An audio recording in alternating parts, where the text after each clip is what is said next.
Well,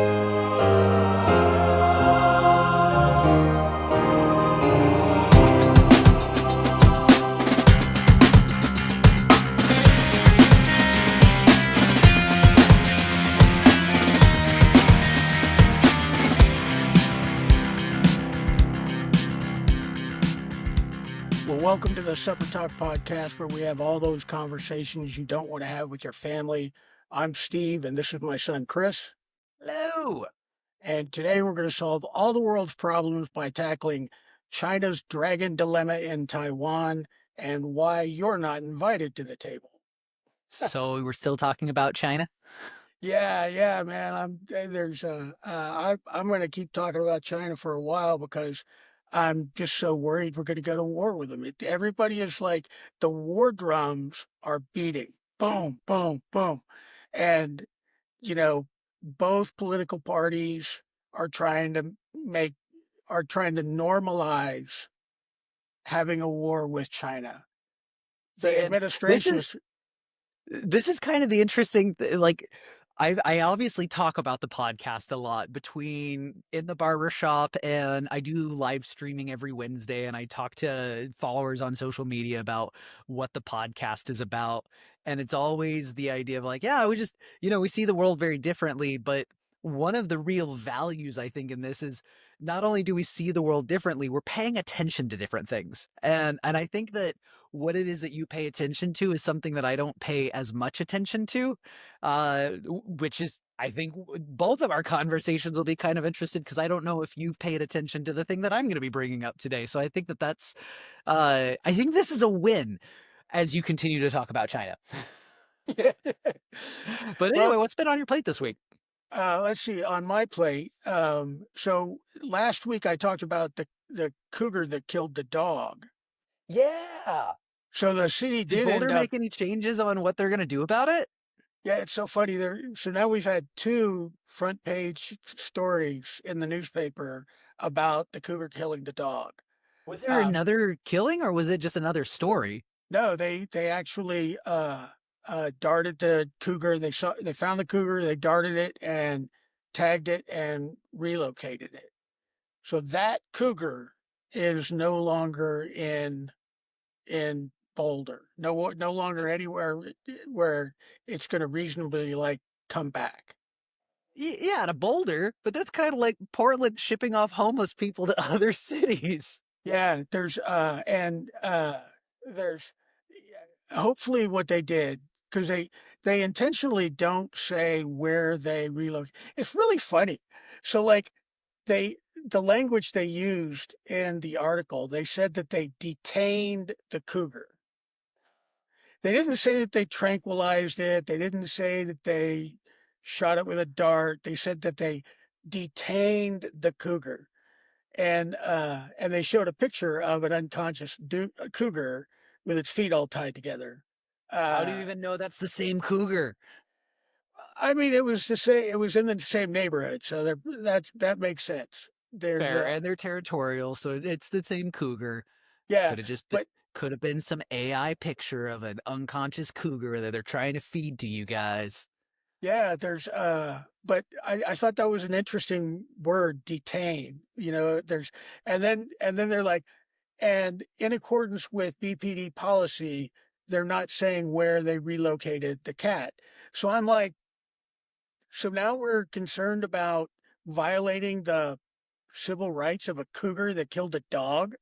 We don't want we don't want to like uh and Well, we maybe don't it's want vigilantes, that's for sure. We don't want people going out being like, ah, fuck that cat. yeah, but if they like, I mean, let's just say that they relocated it, south down to somewhere near Golden. Well, if they said they relocated it to Exeter County, everybody in that county is going to be like, "You did what?" Yeah. So they're Yeah. just So I guess the real question is, like, this cat already has comfort around humans. This cat has already been fine attacking animals that are attached physically to humans. So what happens when the municipality that has to deal with whatever the next thing is, are they just going to call BPD and be like, you guys, what on earth? Yeah, hopefully the process of getting um darted, and then like waking up later in a cage, and then being, and you're gonna see humans when you wake up in a cage. So I'm just gonna assume that that's gonna be a dramatic experience for the cat. I'm curious what the cat's K-hole is, because you got to imagine they're probably tranquilizing it with ketamine, and it's just like having a nice little kitty existential moment, and it's like, Yeah, yeah. So there's anyway, so they caught the cat and they relocated the cat. So at least as far as Boulder's concerned, there's no longer a problem with that particular cat. But we could end up with other cats. There could be multiple cats. Just whatever. I don't know. There's we've got lots of critters. I was walking like a half a block from my apartment. I'm walking and there's a mama uh uh doe and a little uh not a fawn but a young her just like a young. little yearling. Yeah, yeah. Yeah. That's we went to last week. There's this place out in Hagerman called Blue Heart Springs, and super super pretty. And the only reason I'm willing to talk about it is because I've already visited it and I don't need to go back another time. And it's on enough bucket list destinations that I don't care anymore. But all like the hidden spaces in Idaho are no longer hidden. But it's this really cool place in Hagerman, Idaho. If you go to Banbury Adventures in Hagerman, Idaho, with your kayak or your paddleboard, and you paddle downstream for like half an hour, 45 minutes, there's this stunning crystal clear mineral spring water that feeds into the Snake River, but it's protected by a little island. So the river is at this crook, and at the crook is the island. So the island protects the spring water from being diluted by river water, but the spring actually contributes to the river itself. And you get there, really, really pretty space, like so clear you can see down to the bottom. You can see all the fish swimming around you. It's really nice recreation day. And it's like one of those places that we expected to go on a Monday morning and there was going to be nobody because it's small town Idaho. And there's already like a dozen to 20 people just hanging out at 9:30 in the morning in Podunk, Idaho. But one of the things that I didn't realize was we have pelicans. I had no idea that we had pelicans in Idaho. So as we're paddling, like these pelicans are coming and swooping around us. There's fish jumping out of the water and like pelicans swooping up, swallowing whole fish. And it's kind of neat when you see how close to wilderness and wildlife you are. But then there's always just that recognition of, okay, well, there's predators everywhere. Yeah. Do you remember the wedding of the rivers that we went to in when we were living in Fairbanks? The weddings on the rivers. I don't think I remember this. What was this? So you might just remember it as a paddle boat tour. Um Yes, I do remember the paddle boat tour. okay, so that paddle boat originates on the Chena River that flows through Fairbanks. Okay. So you get onto a paddle boat in Fairbanks and you go downstream for the Chena and until the Chena merges with the Tanana River. Now so this merging is really really interesting. Um, but anyway, after the merger, then we go to like this old time state park that is a native fishing village, and there's like all Was kinds of this when we presentations. had the pie eating competition? Yeah, we had a pie. Yeah, Yeah. yeah. Okay, so so anyway, And uh, for context, there are pictures of me with like my face covered in pie because my dad's like, okay, here's how you eat it. You just shove your face down, you just go like that. And I don't know how many pies I did that with, but it was a mess. the but so like the cheetah is is a freshwater river but it flows through the muskeg of Alaska, which is like this very fibrous, rooty. Um, it's the reason why there's all the frost heaves on the highways. It's just not very. It, I mean, like you'll stand on the muskeg, and slowly your leg will sink down in, and this deep coffee brown water will come around your foot when you're walking in the muskeg. So the water is a very coffee brown color. Um, and but the Tanana is fed by glacial streams. So these glacial streams are coming down, and they uh, they wear off on the rock that is coming down from the inside the glacier, and it's got all this silt. Um, so it looks like gray milk. It's very thick, and it has this all this silt in it. So like if you go to where these two rivers merge and you go upstream on the Tanana, there's no fish. You can fish all day long, you're not going to catch anything because there's so much silt. The fish, it clogs their gills and they can't breathe. Okay. But if you go downstream, there's fish because the Chena provides enough fresh water to the Tanana that no longer clogs the gills of the fish, so Okay. they can live downstream of the Chena. They can't live upstream of the Chena. So anyway, there's so you've got these two different colors of water, two different textures of water. You've got a very it's not clear, but it's not silty at all. It's just a dark brown water that looks like you're floating in coffee. And then there's like this milky grayish white substance that's the Tanana water.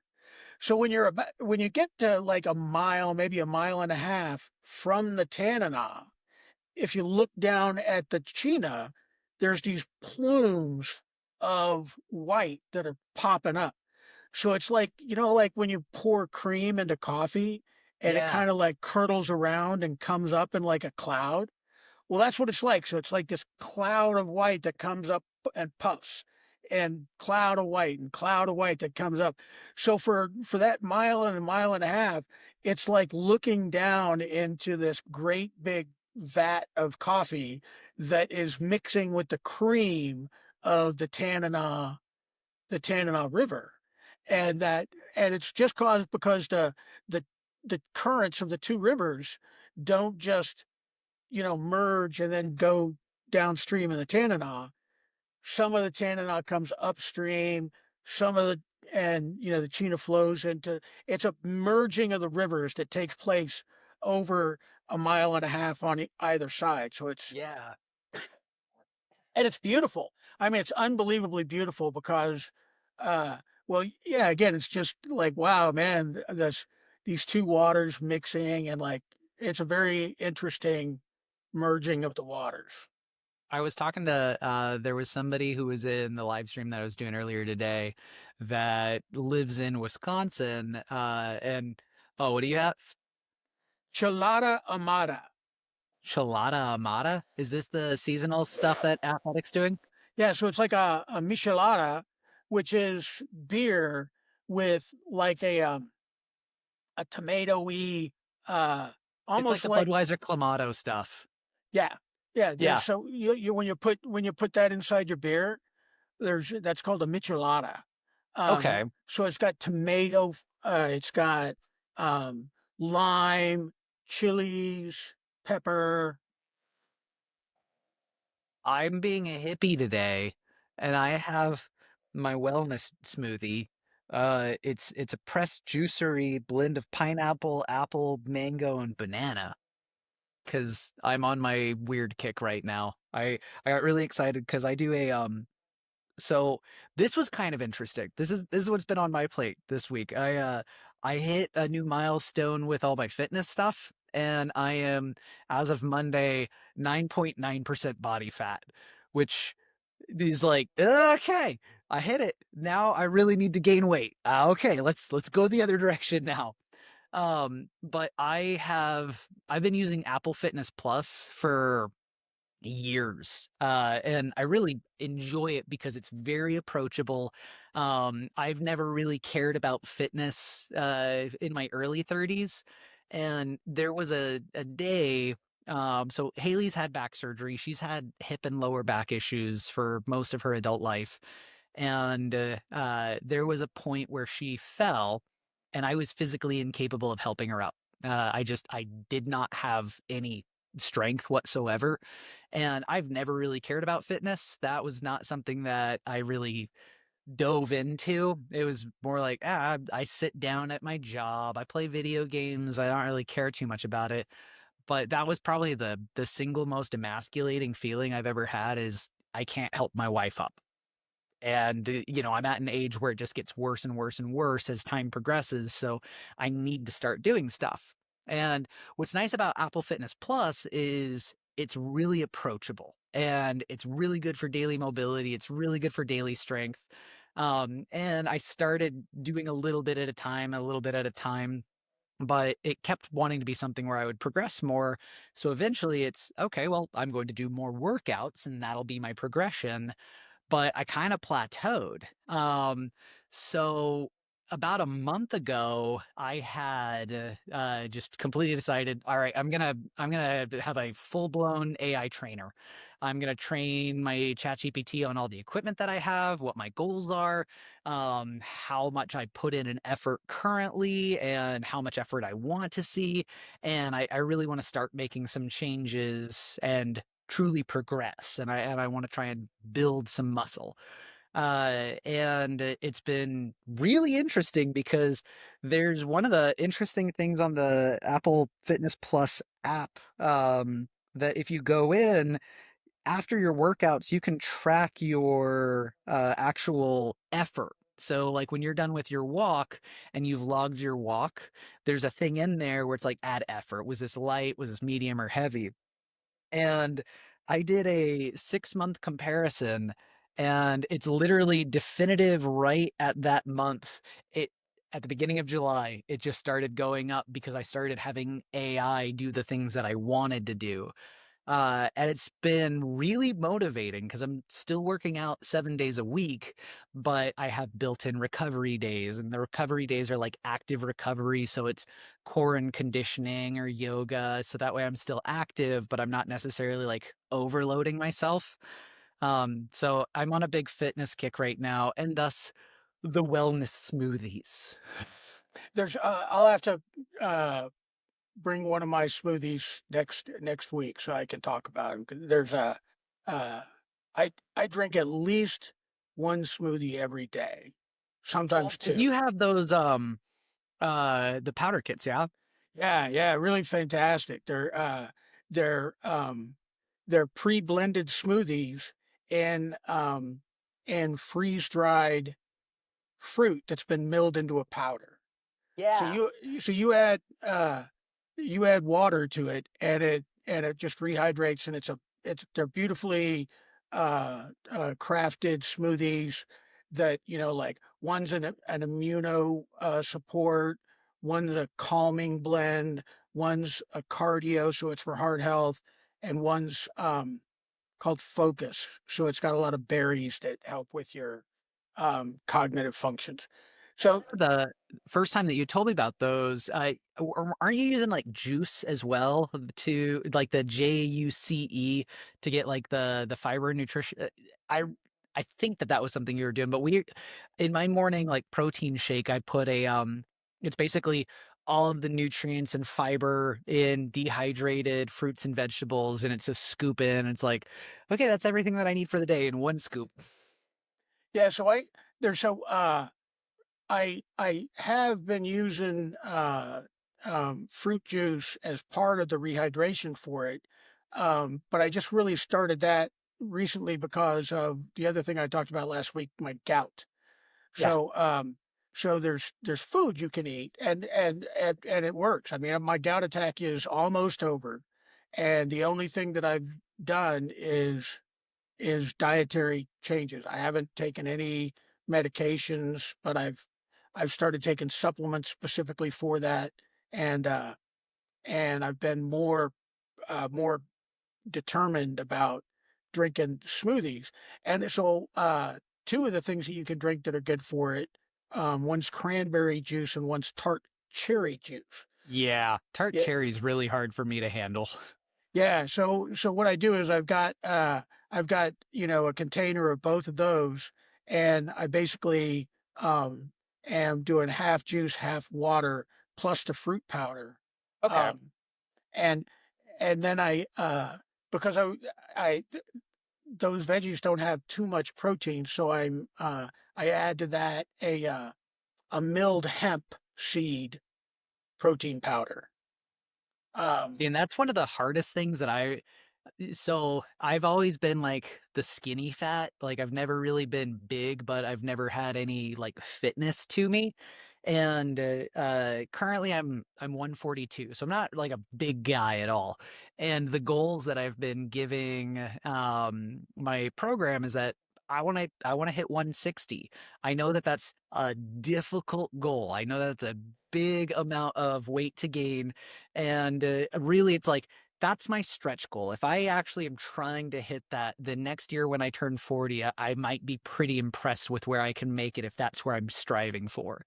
it's funny, But we're both setting the same, pretty much the same weight target, but I'm heavier than that.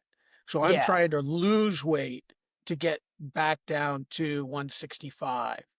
And and I am not used to eating food.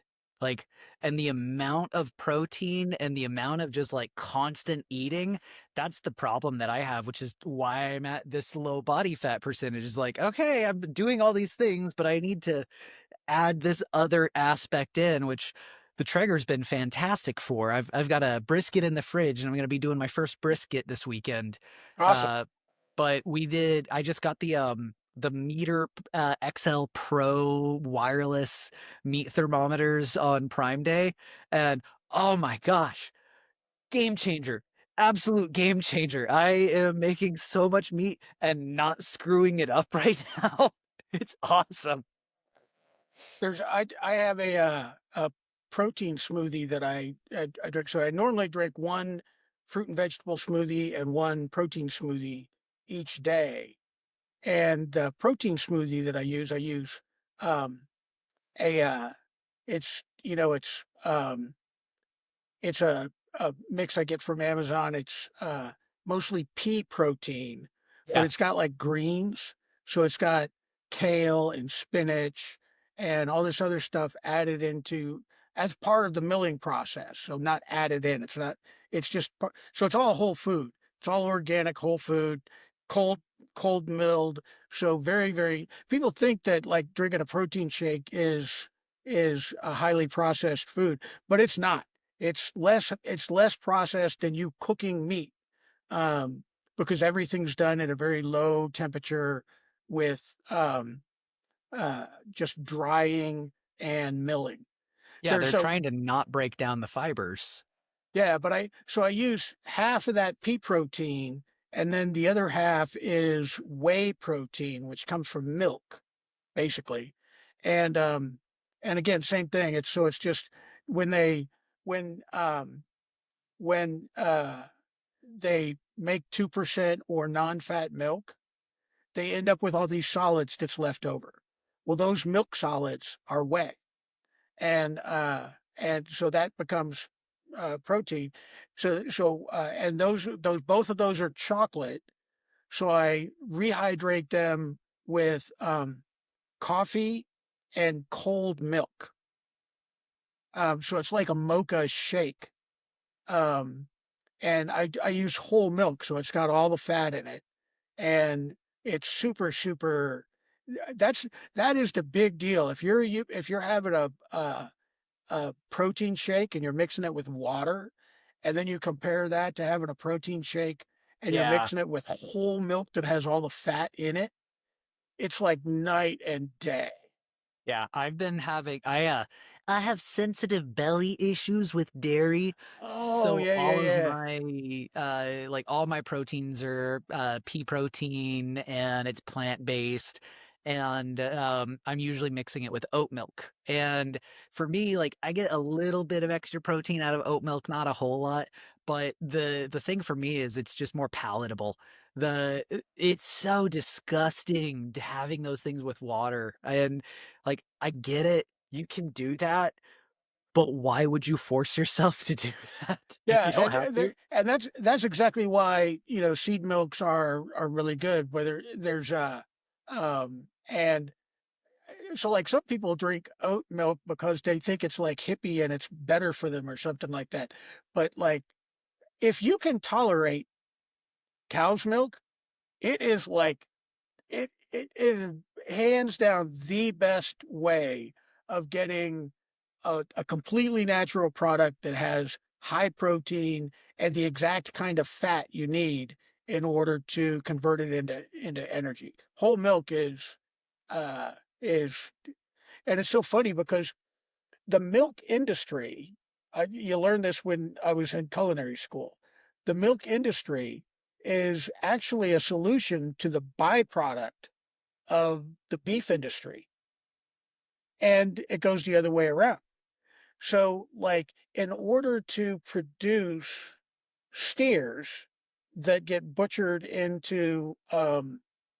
uh, into Beef. into beef, you need to have you don't need to have a whole lot of bulls. You just need like a bull and a bunch of cows, and then those cows give birth to a steer, and you slaughter the steer, but the bull and the cow, um, they get to live another year, and it's basically uh, a The steer factory cycle. manufacture it's a steer manufacturing process using a bull and a cow. There's but when you but then you've got all these mother cows that are producing milk, but you're not using the milk to feed the steers. So what are you going to do with all that milk? So they created an industry for for dairy products. So we've got like like huge quantities of milk that we drink that you wouldn't normally drink if you just um if you were just running like a small subsistence farm or whatever. And then we have all the government caves with subsidized cheese because they tried to bail out the dairy industry. And now there's millions and millions of pounds of cheese hidden underneath the United States because it's a strategic surplus. Yeah, and to be honest, it's a wonderful strategic surplus because Oh, absolutely. They actually sell a lot of their cheese surplus to companies like Domino's and Pizza Hut, and it's subsidized so that way not that Domino's and Pizza Hut get cheap cheese, but it keeps the dairy farmers working and it gets them paid for product. So it's a benefit that I think is really just silly when you look at it like we have caves of cheese. Okay. yeah, there's we've got caves of chocolate too. And in Hershey, PA, they've got that there's and it's so funny when the truck drivers go in there, you got to back up down this entrance to the cave that it's like That's literally only wide enough to go in and out, not turn around. yeah, so you got to back in there because you got to pull out, right? There's so you're it's like more than a mile that you're backing up in this tiny little cave. I wonder And how much those drivers make and how quickly AI is going to replace that. yeah, that's a really good point because now I'm not certain that AI trucks are going to be that useful for long haul trucking. See, and Um, I disagree. There's a company out of Pennsylvania called Aurora, and Aurora put its first fleet on, oh, I want to say like 3 or 4 months ago. And they've got a lot of investment with Yelp, or not Yelp, sorry, Uber. And Uber's basically investing in all sorts of companies that are just trying to get the technology out there, and they want to make sure that their investments are whoever gets there first. So Aurora had their first fleet of trucks hit the road in Pennsylvania and I believe Texas as well. And I've been following them for a little bit. I had invested in them a while back. I'm not investing in them anymore, but it is really interesting because I think that the conversation kind of started with Tesla when Tesla was wanting to do the long haul trucking. And surprisingly enough, Walmart has some of the coolest technology that they're working on because they're trying to standardize um, fleet operations. Because if you think of like an individual Walmart store and an individual truck going to another Walmart, you can have a little bit of fuel savings, but if you look at Walmart as an industry and their global fleet, the way that they're working on automation is kind of a train track situation where they're using airflow to create more efficiencies on the road. So the idea is that you will have one truck that'll communicate with any other trucks that it's passing by, and the two trucks will know, okay, which one of these needs to take the lead because they're going to be on the first exit. And then whatever the secondary truck is and the third truck, they're going to get themselves into formation where there's a streamlined airflow between all of them with the correct amount of spacing between each one of the trucks to maximize that efficiency. And it all happens automated. So in the future, you should see literally a fleet of trucks that take up one side of the road, and you don't necessarily need to worry about trucks passing one another because what Walmart's more concerned about is the cost savings of entire fleets of fuel efficiency. So seeing how there's been progress with that and like all of the dark factories that are happening in China, which you're going to be talking about, and all of the automation with agriculture that's going on in China, like I have no uh I have every bit of faith that the thing that will automate that is probably going to be around in the next 15 years. Yeah, there's and maybe I'm kind of mixing my thoughts with EV trucks, but where I think that automation and EV really makes the most sense for trucks is is at ports, Yes. ports and shipping facilities.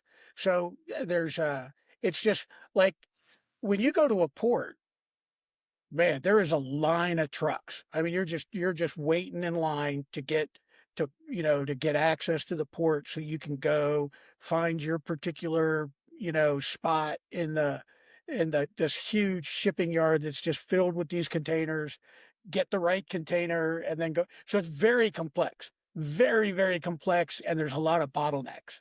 So there's a lot of room for automation efficiencies at port facilities.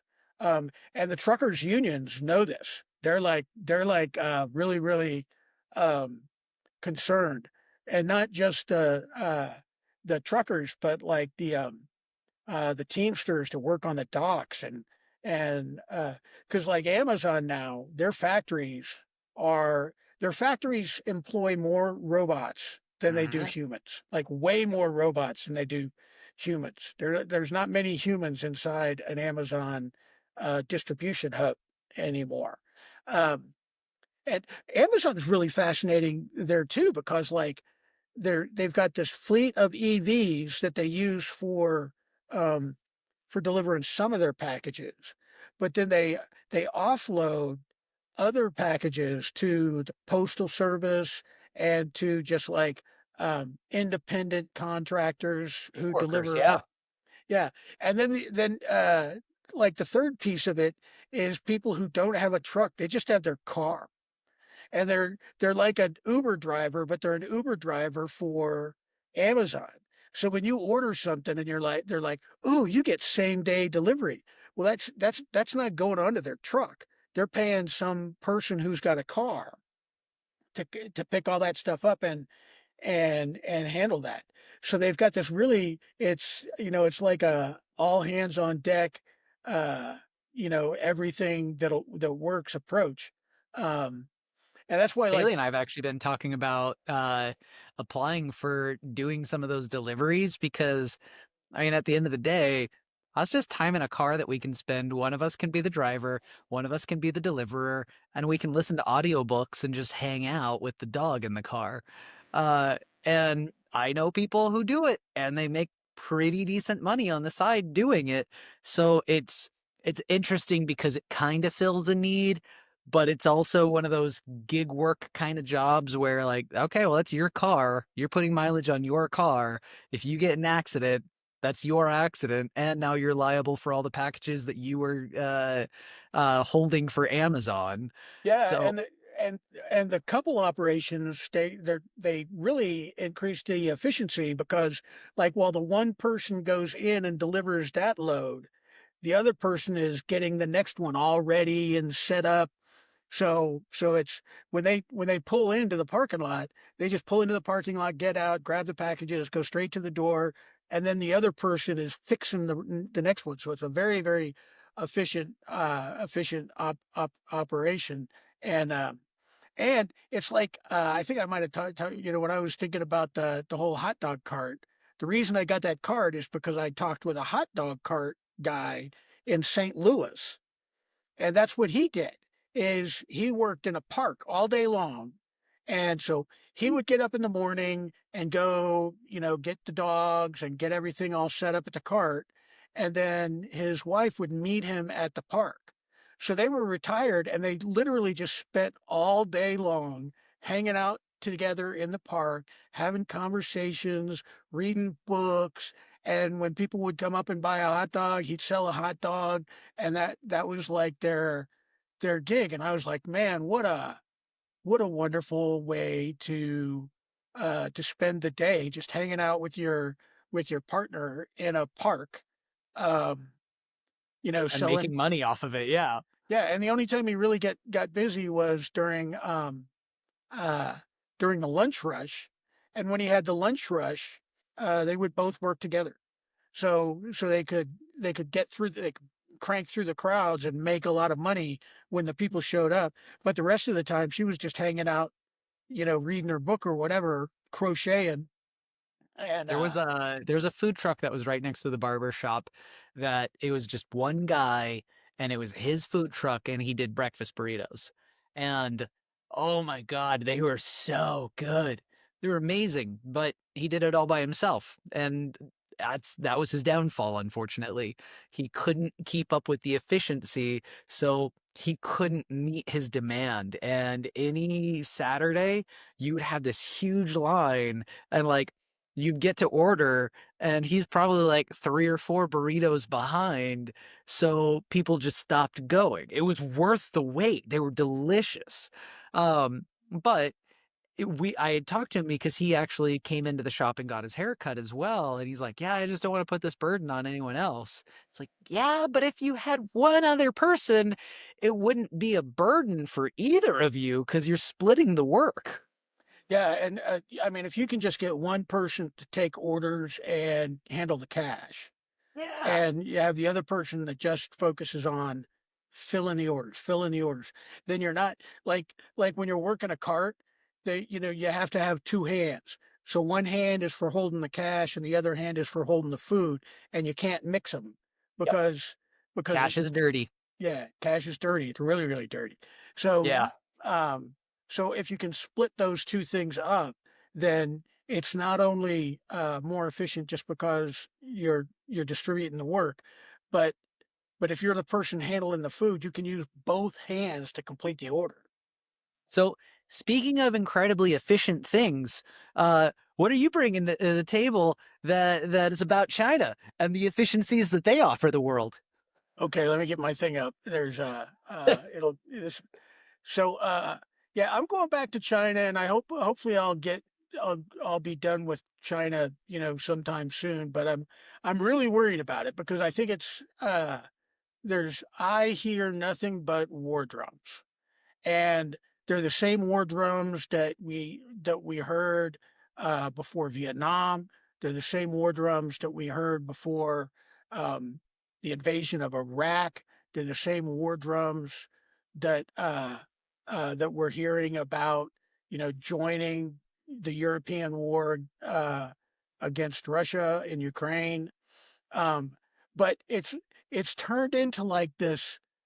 Uh, Nobody is not beating the war drum when it comes to China. So the Democrats are like, yeah, China's our biggest threat. We've got to really be prepared. We've got to bolster up our military capacity because we're going to have a conflict with China.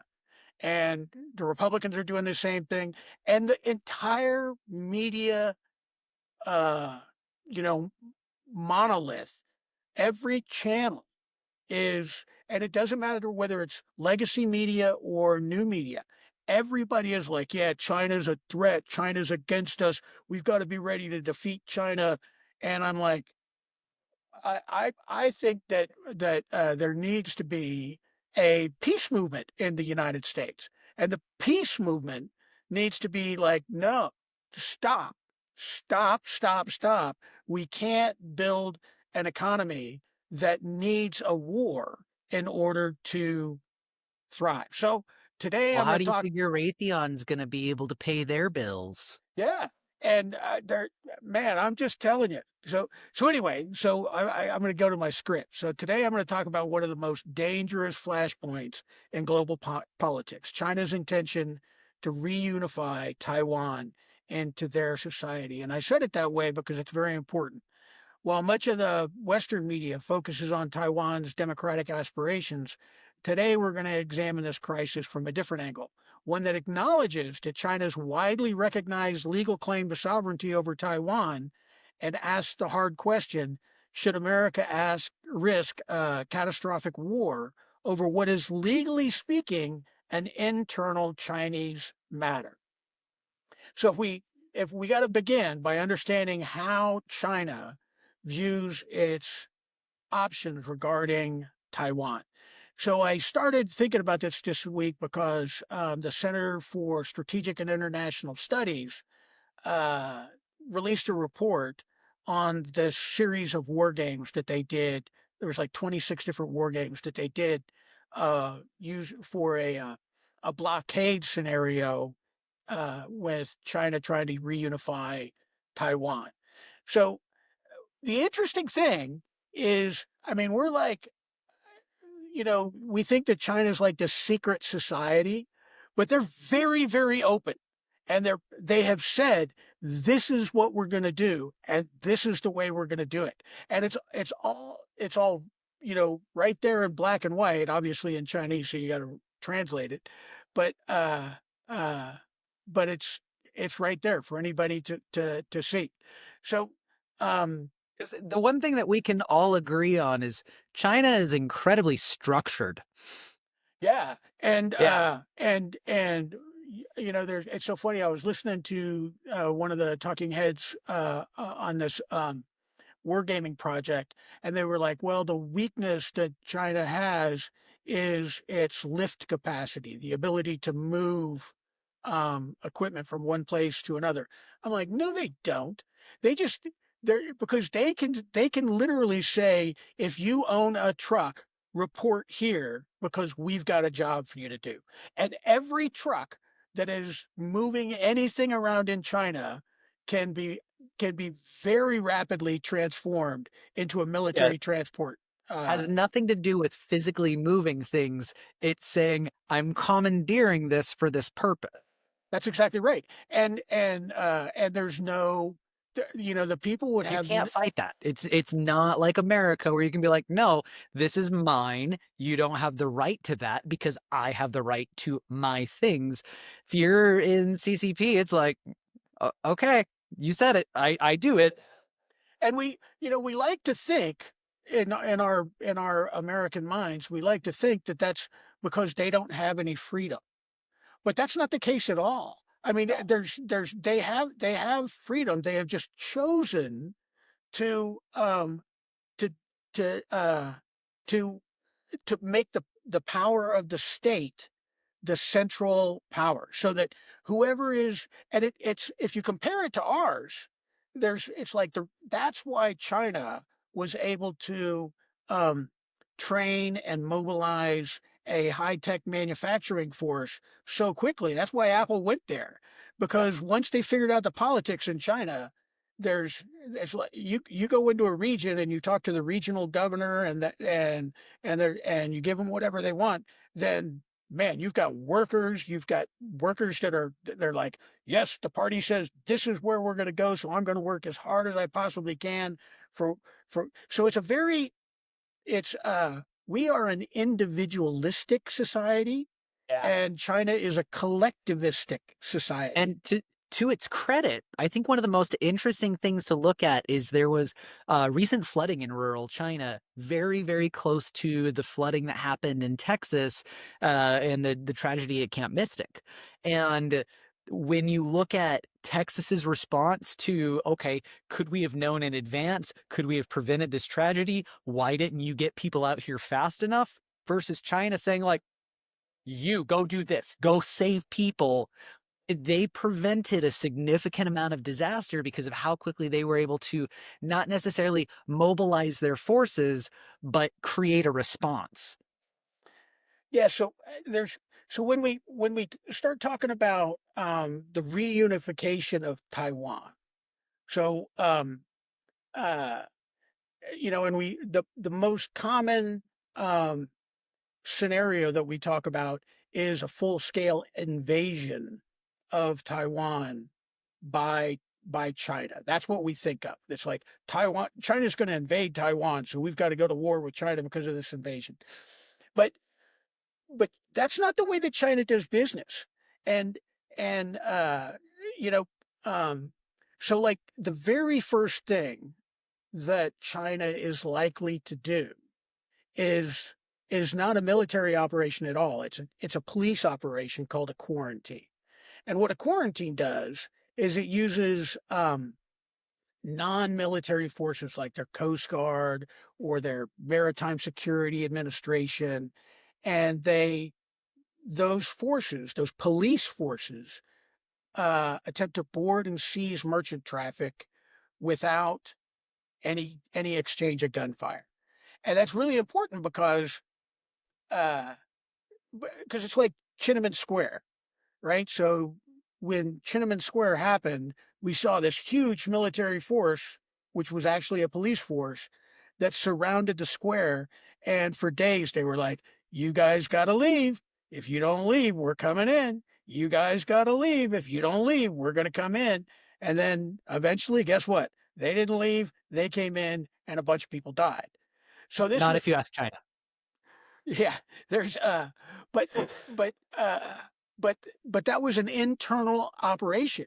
And it would have been like unheard of for the United States to, send the 82nd Airborne in to parachute in and get into a gunfight with those forces because that was an internal matter. And we can, Yeah. diplomatically say you're being mean, you're being cruel, that's not right. But but there's no international law that provides for an intervention in that kind of scenario. So if you were to do that, then China would not be the aggressor. The outside nation that's inserting their force would be the aggressor in that circumstance. So it's the same thing. So, China has been very clear. They have never once wavered from Taiwan is part of China. The civil war that ended by, a handshake agreement between the nationalist forces and the communist forces that you guys can go to Taiwan and we're not going to chase you anymore. That's how that war ended. But there was no formal, hey, we're over, and China is under no obligation legally to not invade or to not reunify um, Taiwan. So if China is like, hey, we're quarantining the island because we're going to reunify. It's a police action. So they put all these Coast Guard ships out there. Perhaps they even mine areas that they can't patrol. So they put mines to prevent ships from running the quarantine. Uh, but here's the thing. So Taiwan imports 97% of their energy requirements. 97% of their energy requirements. And I can't remember what the exact percentage is, uh, but their food is pretty much the same. So within 10 days, if nothing gets in, Taiwan is out of gas and they're out of food, because they don't have tremendous agricultural operations on the island, and they don't. They used to have 4 nuclear power plants, and they decided, I think pretty stupidly, that they were going to shut down these nuclear power plants. And this wasn't like a long time ago. May of this year was when they shut down the final nuclear power plant. So they literally just shut down what they know they're going to need if, Their own sustainable energy. yeah. So the only way that they can keep their power going is to depend on the United States securing liquid natural gas imports. So so they're literally trying to turn the screws on their economy in order to leverage the United States into being forced to participate in their war, their what the war that they intend to wage against China if China tries to reunify um, that island. So there's and you think about it, the there's you can go to the United Nations and you can be like, hey, we want to condemn this. Okay, it's condemned. There's but there is no international law. There is no way, nothing that they can cite to say that oh, okay, we're going to approve um, this this invasion for this reason. So we would be starting from zero, trying to get some kind of a war authorization from the United Nations. And how that's going to happen politically, I don't know, because literally there's like 9 nations in the entire world, and one of them is like Bahamas. There's that recognize Taiwan as an independent nation. The United States thinks that Taiwan, we have a one China policy. That's the reason for the one China policy, is because we recognize that Taiwan is part of China. The government of Yeah. China is the government of Taiwan, and the government of China is allowing the current government to run in the same way that like the United Kingdom allowed um, uh, uh, a prime minister and a legislative body in Canada and a legislative body in Australia. There's even though they were part of the United Kingdom, they were allowed to run their own affairs. That's the exact same thing. Same thing. So it would be like there's invading yourself. So there's really um, no guarantee, at least, that the globe is going to get behind um, military action uh, in uh, in in Taiwan. And and then you've got to think that there's so the United States' largest trading partner is China.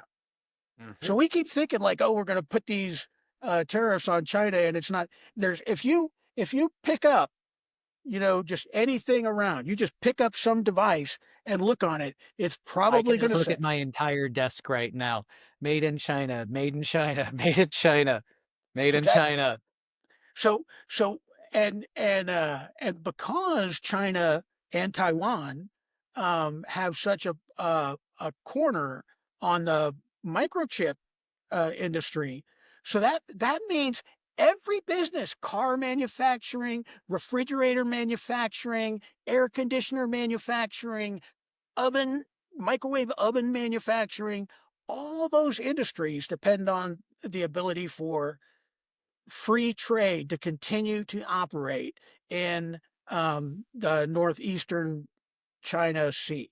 So without trade from China, then the world's economy, as it exists right now, is going to grind to a snail's pace. I mean, literally a snail's pace, where trying to order just routine goods from Amazon is going to take weeks to get, not because of any logistical problems that Amazon is having fulfilling its orders, but because actually getting the part from where it's made into the United States or into Mexico or into Brazil or into wherever it's going to be manufactured is just going to be come to a standstill if if a quarantine operation that that China conducts against Taiwan is turns into a blockade or something wider. Um, so there's I just think that we so um, the most likely scenario for China beginning to try and forcefully reunify Taiwan is not an invasion. It's a it's a police action. It's a quarantine, and they're going to be like, hey, you're going to run out of gas, and when you run out of gas, you can come talk to us, and we'll give you all the gas you want. But until you talk to us, you're not going to get any gas. You're not going to get any So food. it's not necessarily going to be a violent action, but it is going to be a forceful action. And it's interesting because I think the thing that's more in recent history with China specifically and trying to reunify is the Uyghur population, which was the ethnic Muslim population that there was a lot of outcry in America specifically about, oh, you're erasing an entire group of people. And we can argue that we could, but at the end of the day, that's China's thing. And that's China's people. And their whole re education process was we are one China. We are one nation. We are one people. We are unified, and you are not unified. It could be argued that's kind of what could have happened during the Civil War in America if one side was just simply squashed and was said, no, we're one America. And you didn't necessarily have segregation allowed. So I can understand, okay, that's not how we do things. That's how you do things. And as much as I want to tell you that I think there's a better way, I shouldn't force you to do things my way. Yeah. There's so the most likely scenario for the initiation of this thing is not a violent confrontation with Taiwan that would draw in the United States. In fact, it would be very difficult for the United States to get involved in that kind of an operation because we would be working against the collective global, uh, um, uh, uh, you know, opinion on the matter, and we would have nothing legal to bolster that operation. So we would immediately get all kinds of blowback from all kinds of countries. We would be the villain in that story. Absolutely. So then, but again, what I'm trying to do is so we need to think about what China is doing here.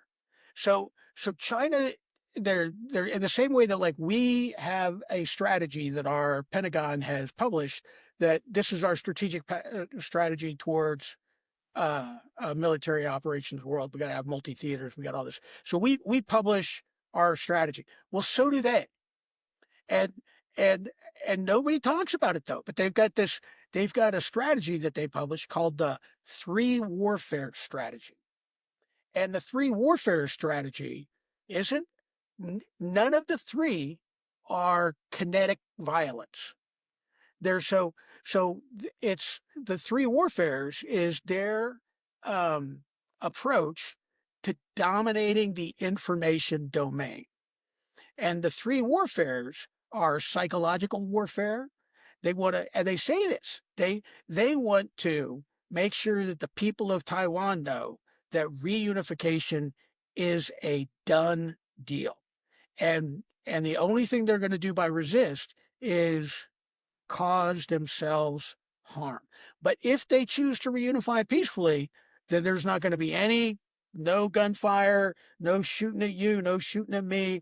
But at the end of the day, and really they could even keep their government. The only thing that would change is the shadow government that the Chinese Communist Party has throughout their entire structure would move into Taiwan. So the president of Taiwan, the chief executive of Taiwan, would have a political officer that works alongside them.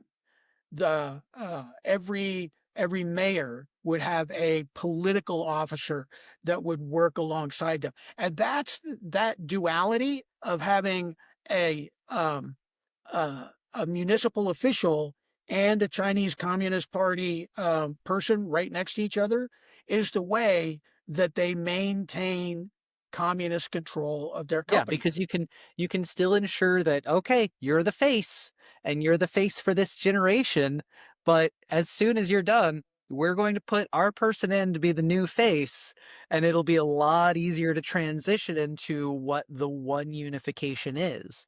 And it becomes a nonviolent way of being able to say, okay, those of you that are living and are used to it, you're kind of going to get the flavor, but it's going to be a different meal. Uh, it's it's just going to be the way that we are able to ensure, like, okay, you still have your president. This is what you're going to say. Okay, this is what we're doing.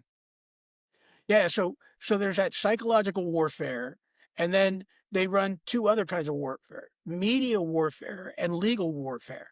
So the media warfare, and they're already doing this, is trying to control the narrative where whenever they talk about Taiwan, they're talking about Taiwan as a part of China. You will not find any government official at any level anywhere in China that says, well, maybe Taiwan's got a point. Maybe we ought to let them. Maybe we ought to let them. You will not find that because the it's part of their media warfare. And again, they're we're like, oh, okay, well, they're forcing these people to say something. There's the We're forcing the mainstream media to publish the government approved narrative regardless of what party is in power. So the notion that we're somehow uh hands offish, and that there's freedom of the press in the United States just ignores the fact that every time you turn on the TV, no matter what channel you turn to, they're saying the exact same thing. The same thing, because it's uh, the media is is a shadow government. Whatever the government says, the media does the exact same thing, and we have to That's going to recognize tie that. into my story very well. Good. There's and the legal warfare is what I've been hammering about in this whole time I've been talking is China is not hiding behind, but they are putting up as a shield in front of them. They're putting up as a shield the legal status that they have as the sovereign government for the Taiwan, and any action that they take towards forced reunification is an internal law enforcement matter, and there's no precedent. There's no law where we can just be like, oh, well, we've got this, uh, you know, finding from the International Criminal Court. No, none of that stuff. None of that stuff exists. It's like if all of a sudden, uh, states, some state, we'll say Alabama. We'll just pick on Alabama. Alabama decided, hey, we're going to secede from the union. We want to be our own country. And the United States is like, no, you're not. You're not seceding. You're staying right where you're at. And so we take action. We would take some kind of a police action in order to force Alabama to remain part of the union. We fought a whole civil war over that, right? So Right. so no so So nobody is going to want to upset that apple cart in terms of international international law. So um, so then and then I just real briefly I want to talk about like reality when it comes to actual military operations that China could conduct. And just like they have the three warfares approach, they have a five campaigns approach. And this isn't like something that the spies in the United States came up with. They published it. And the only thing you have to do in order to read what they said they're going to do is to translate it from Chinese into English, and you can read exactly what they said. So they've got five campaigns, and and they're all designed to reunify Taiwan with the least possible force and the fewest possible casualties in terms of uh, uh, loss of life in order to reunify the country. So the very first thing that they would do is what's called joint firepower strike operations, and this is um, so like they could have that quarantine, and then like they keep running the quarantine, trying to get past all the mines, trying to, refusing to allow themselves to be boarded. So then what China could do is, okay, uh, we're going to crater your runways on all the airports. We're going to bomb the nuclear power or the power plants that you've got operating, and we're going to maybe conduct some kind of a special operations warfare and seize control of key government buildings or something like that. So then people are like, oh wow, they're they're like, this isn't just them trying to, It could innocuously be a not. shock and awe campaign. Yeah, but it's not, but it doesn't begin like we begin with this shock and awe, right? So you look at Iran, Yeah. we're like, or Iraq, and we're like, oh, boom, boom, we just start blowing everything up, right? So this would not be that. This would be like, it's like, hey, we told you we want you to reunify. We quarantined you, and now you're not listening to us again. So I'm going to shoot at a few things that are very, very politically important, very, very strategically important, and those And targets they would. can do it with such pinpoint accuracy that they could actually minimize, if not eliminate, the possibility of civilian casualties. If you're destroying the runway of an airport, you don't necessarily need to have airplanes on the runway. You don't need to do that in the middle of the day, but it's going to take weeks, if not months, to repair. And now, okay, you guys are stuck on an island. Yeah. So that would be the first kind of like really kinetic, physically violent operations that they would take, that they would probably take. At least what if we take them at their word? If we just take them at their word, and this is what they're going to do, then they would attack things, but they would attack strategically important things that would not cause large scale casualties.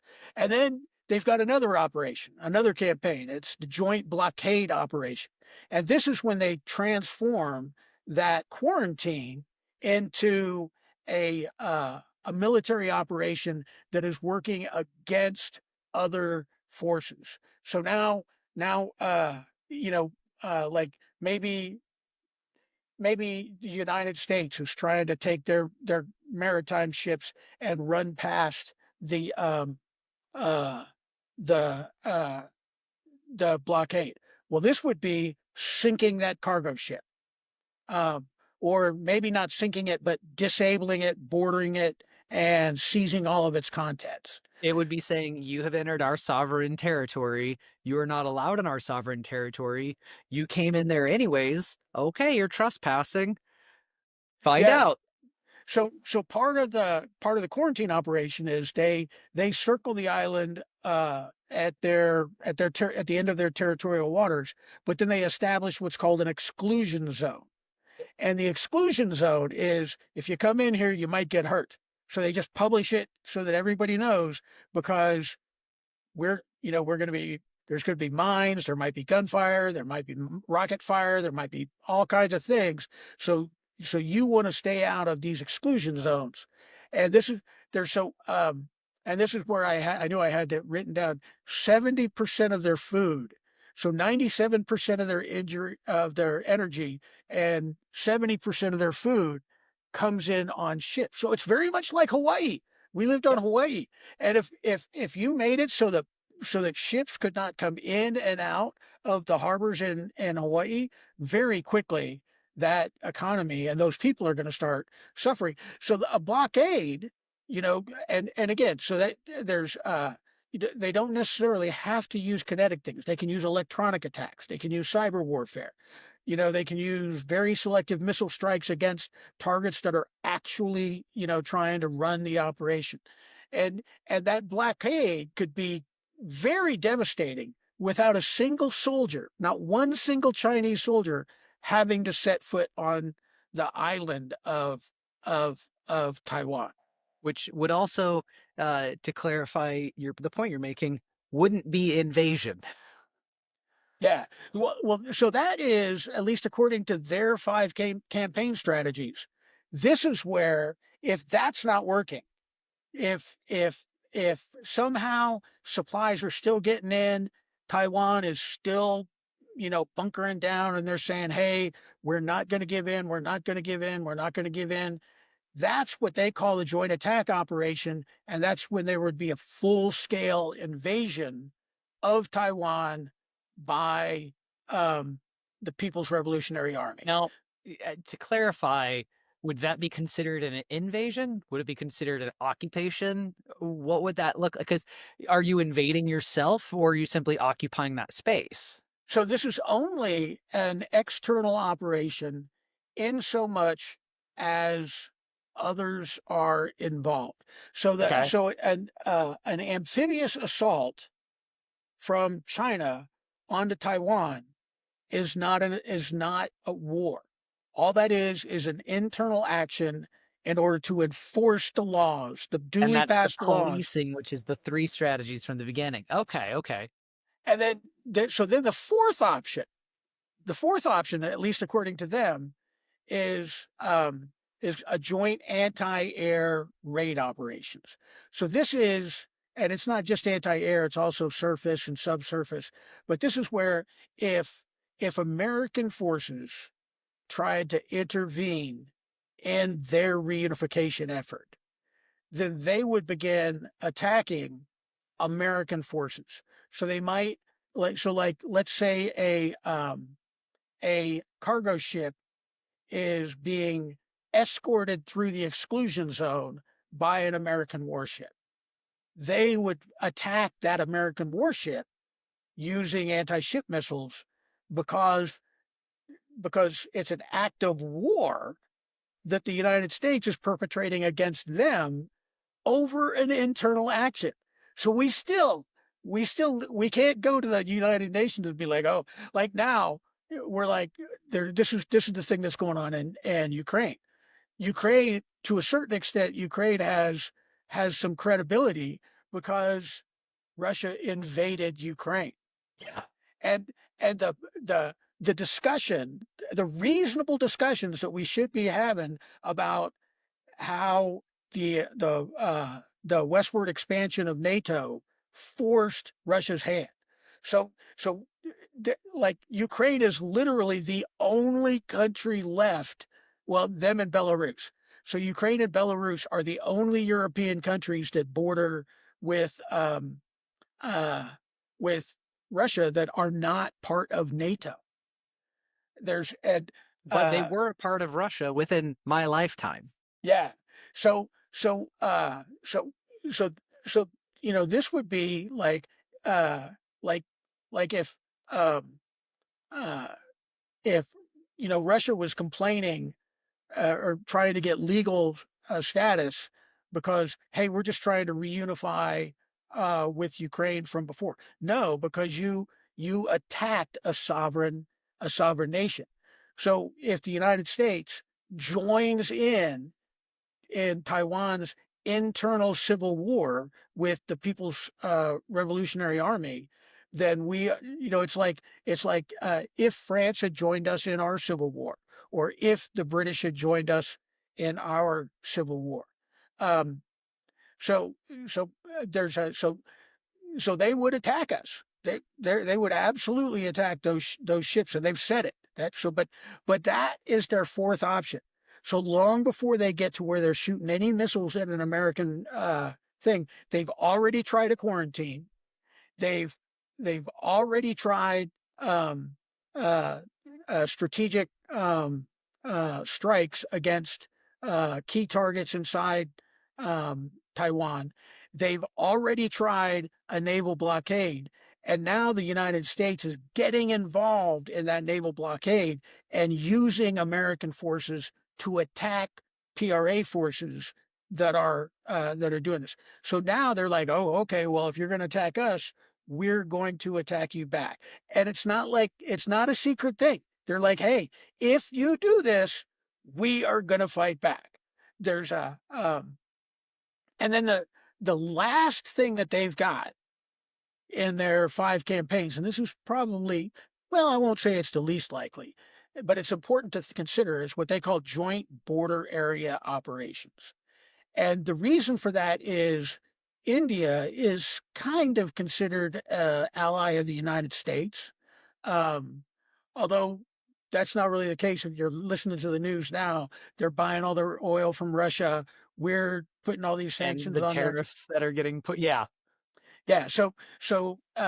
And India but India and China have had an on again, off again war over their more than 2,000-mile border. Yep, and it's amazing. So there's a one of the subreddits that I follow is combat footage. And I don't recommend people following this. I really don't. It is not a good time. It's a lot of frontline videos of what is happening in the war. So if you are someone like me who prefers to get unfiltered news, I really enjoy it because I can handle that stuff. Doesn't bother me. I do not recommend most people watching it. But it's always interesting whenever there's conflicts between Chinese and Indian military because it's very seemingly petty fighting. Like it's stone throwing at one another and it's fist fighting, but it also seems very restrained. Like you guys are violating this and I don't want to go here. I need to do something, but if we go too far, we are going to escalate this. And there is like tangible tension that you can always see whenever there's conflict between the Chinese and Indian border. And it's something that so many Americans are completely unaware of because there's so many other things that are going on in the world, but that is a massive border.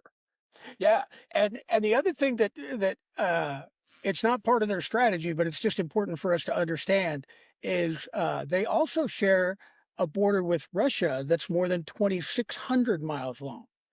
So um, while like our ability to transport weapons and arms into a Taiwan conflict is limited to naval and air assets. Um, and and and China's ability to reinforce and resupply Russian forces fighting in Europe. Uh, I mean, that's a very wide border. That's very, very deep inland.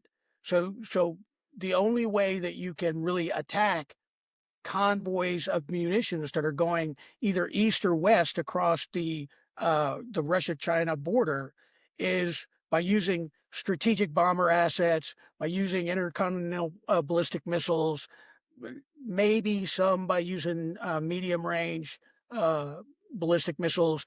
But now you're talking about the only way to attack a truck is uh, is by using a ballistic missile. We're talking about a lot of money for a little truck, and both China and Russia have the ability um, to decentralize their operations in such a way that they're using civilian trucks traveling a multitude of routes, going east, going west, and you don't know which ones were. So it's not necessarily, oh, here we've got this 15-mile long convoy that's going, bringing all these forces into into one or the country or the other. So both of those theaters could uh, could be influenced by interborder operations, um, in both the European theater and this Taiwan theater that we would have. And we also can't forget that both China and Russia, have great relationships with Iran, um, and deep relationships with Syria. So it would not be difficult at all, for any kind of a, beginning with the quarantine, beginning with the a blockade at the very low levels of this conflict, um, to simultaneously have proxy actions, to where, all of a sudden Russia decides that they're going to attack a munitions staging base inside Poland. So now NATO is saying, we're invoking Title V, and you've got to come to our rescue, right? Because they mortared a bunch of munitions inside Poland, and now Europe is wanting the United States to start World War III in Europe at the exact same time Yeah. that this operation is going on in Taiwan. And oh, by the way, now uh, Iran just so happens to have uh, um, uh, uh, hypersonic missiles and anti-ship missiles that they're firing at all kinds of ships. Um, uh, where so now Europe is not only calling for us to support them in Europe, I mean, it's like we're all the stuff that we're doing support and fighting the Houthis and all that. We don't get a whole lot of stuff that gets shipped through there, but most of the goods that are coming into Europe from uh, from the Pacific are coming through that region. So we're already fighting Europe's war in the Middle East. We're fighting Europe's war in Europe, and now we're gonna try and increase the intensity of those wars and start another war in China. So that's where, and I'll end with this because I've been talking too much. But now we've just got to think about what the risks are to us. I've already said there are legal complexities. So getting involved in the conflict between China and their reunification effort of their territory of Taiwan is legally challenging at best. There is no legal precedence for us to get involved in either a police action or a civil war. Um, and and the military thing. So I said that, I was looking at these war games that were run by CSIS. Well, every one of their scenarios, all of them, even the most favorable outcomes, come at an enormous cost. Hundreds of aircraft, dozens of warships sunk, thousands of American casualties. Because again, that's that fourth level of the war. And Yeah. China's like, oh, okay, well, we're going to get involved in this. Now we're going to use all of our military might in order to attack the American forces that are attacking us. So this And is a they have way more missiles than we do. and people are like, So much oh, more. they're like, well, they don't have too many aircraft carriers. They don't need aircraft carriers Yeah. because the land is right there.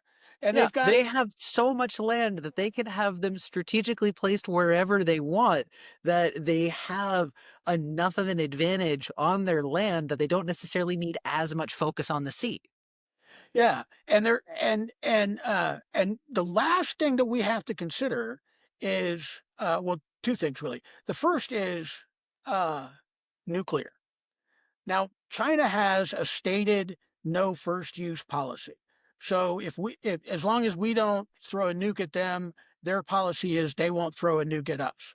Um, but they made that policy when they had like 80 nuclear weapons. They've got 600 now, and they're building more and more and more and more and more. So there are nuclear options that are on China's war game table that did not exist a decade ago. They're modernizing their nuclear forces and they're expanding their nuclear forces faster than any other nation on the planet. And then the last thing I'll say before I say, do we really want to do this, is economically. There's If this started into a full scale war between the U.S. and China over Taiwan, Japan's might get involved. South Korea might get involved. South Korea gets involved. Maybe North Korea gets involved. Uh, I was just listening to a podcast this morning. Australia is buying 11 new destroyers from Japan. So maybe Australia decides to get involved because the Pacific is their region of the world. That would cripple trade, all of the trade that is taking place between China and the rest of the world, because even the stuff that's going to Europe begins in the Pacific, and Well, and it another could. consideration to take even on that is, okay, and this can be positive or negative depending on what your view is. But there's the failsafe in Taiwan for the what is it? Taiwan superconductors, the all the microchips that are powering AI, the strongest processors in the world. And they have a failsafe where, okay, if we get destroyed, all of this goes away. And the progress that the world is making technologically to try and get us to a point where we can actually get out of these situations, potentially have the peaceful utopia that people think is a possibility, that goes back decades if the capabilities in Taiwan go away. That cannot be replaced anywhere else in the world. So if that goes, so does significant amount of progress that gets people out of poverty. Yeah, and so you think about it. So Taiwan is 81 miles from mainland China. Taiwan is 7,000 miles from the mainland United States. Taiwan belongs to China. Taiwan does not belong to the United States. So there's do we really want to send thousands of Americans from our heartland, thousands of Americans from Iowa, thousands of Americans from Montana, thousands of Americans from North Dakota, thousands of Americans from South Carolina? Do Here's we? the thing. North Dakota doesn't have thousands of people. Yeah, yeah. But do we really want to put them in floating death traps and send them and uh, and the only thing that we get out of it is the ability to continue paying super high prices to Taiwan for the products they manufacture instead of paying super high prices for the exact same thing to China. And it's really not it's still going through Taiwan. Yeah. So it's not so if Taiwan just said, okay, yeah, we give up, then the only thing that changes is the shadow government shows up. And there would probably be, dissidents that would be rounded up and thrown into prison camps in the same way as the Uyghur. So there would be that kind of stuff, that would take place. There's but strategically speaking, economically speaking, there there if China ruled Taiwan, well, nothing changed when China took over Hong Kong. You know, we had the big conflict in Tiananmen Square. Nothing changed. Literally nothing changed. So Not from so our perspective. And yeah, and going back to what I said earlier, the only perspective is the people who are living through it, and then their children just knew what the new reality was. But arguably there wasn't any difference because it was still the way that it was communicated to them. Yeah, and like saying, we're not going to get involved, saying we're just not going to get involved in this fight is a distasteful thing, particularly when you consider the nonstop war drum beating that's taken place from both political parties, from the medium manipulation machine. Everybody in the United States is trying to make us think that war with China is inevitable. And sometimes the wisest thing that you can do is not get involved in the fight. To to to recognize that this is hey, it's like, okay, I'll put it to the news today. So, the guy from Doge, Big Balls, got beat up in Washington D.C. I don't know if you saw that in the news. I didn't. Yeah. So Tell me more. yeah, it's a. So I'm not going to celebrate this at all. I don't want to belittle it because so what happened was at least this is the reporting that's coming out. So you don't know if it's true. This is what Musk is saying. That there was a group of juveniles in Washington D.C. that were trying to carjack a car from a young woman, and Big Balls saw it and went over and intervened and prevented these, at least Kudos according. to him. Yeah, Kudos to him. yeah. So he did a He had brave some big thing, balls. got involved, but he got involved and he got they. So the lady got away in her car. He got his girlfriend locked up inside his car, and then he just got beat and just unconsciousness. And there's a picture floating around on social media of Big Balls, very, very bloodied and very, very, disheveled from. That's and for what my story is going to be, that sucks. That sucks a whole lot because legitimately speaking, there is there's a society has this whole thing on toxic masculinity. And there is a reality of heroic masculinity as well. And the idea of putting yourself in danger to protect other people's, that is heroic. That is a very good thing. But So that again, is super unfortunate, but I'm very glad that he did what he sought out to do, which was protect that lady. yeah, and we've talked about this before with with like if you're a concealed carry holder and you're in public and you see a robbery taking place, are you obligated to draw your firearm uh, to um, to prevent that robbery? Now, that now that is the same kind of thing because it's like, oh, no, you're not obligated. The wisest thing to do is walk along, but the romantic thing to do, the thing that tickles all of our conation feelers, right? So all that is like, no, you've got to get involved and you've got to use your force in order to protect this other thing. There was a mass stabbing at a Walmart, I think it was like a week or two Yeah. ago. And, there's videos of the guy who stopped him. And it was a guy who was concealed carrying and stopped the dude. But if you watch these videos, that guy was putting himself in a shit ton of danger because that guy still had the knife out and was still, trying to attack the guy who's coming at him with a gun. And, I've been in a situation where I've had to not pull my firearm on somebody, but I have brandished my knife on somebody. And I have had to be like, you need to stop right now. And there is a moment where you're like, am I gonna go through with this? Am I actually about to have this happen? And you never want to be in that situation because if I engage, they're engaging back. And I don't actually know what's on the other side of it. You put yourself in a significant amount of risk by being involved. And that's why I've always said the only reason that I want to pull out a firearm is if somebody is getting in between me, my wife, and the exit.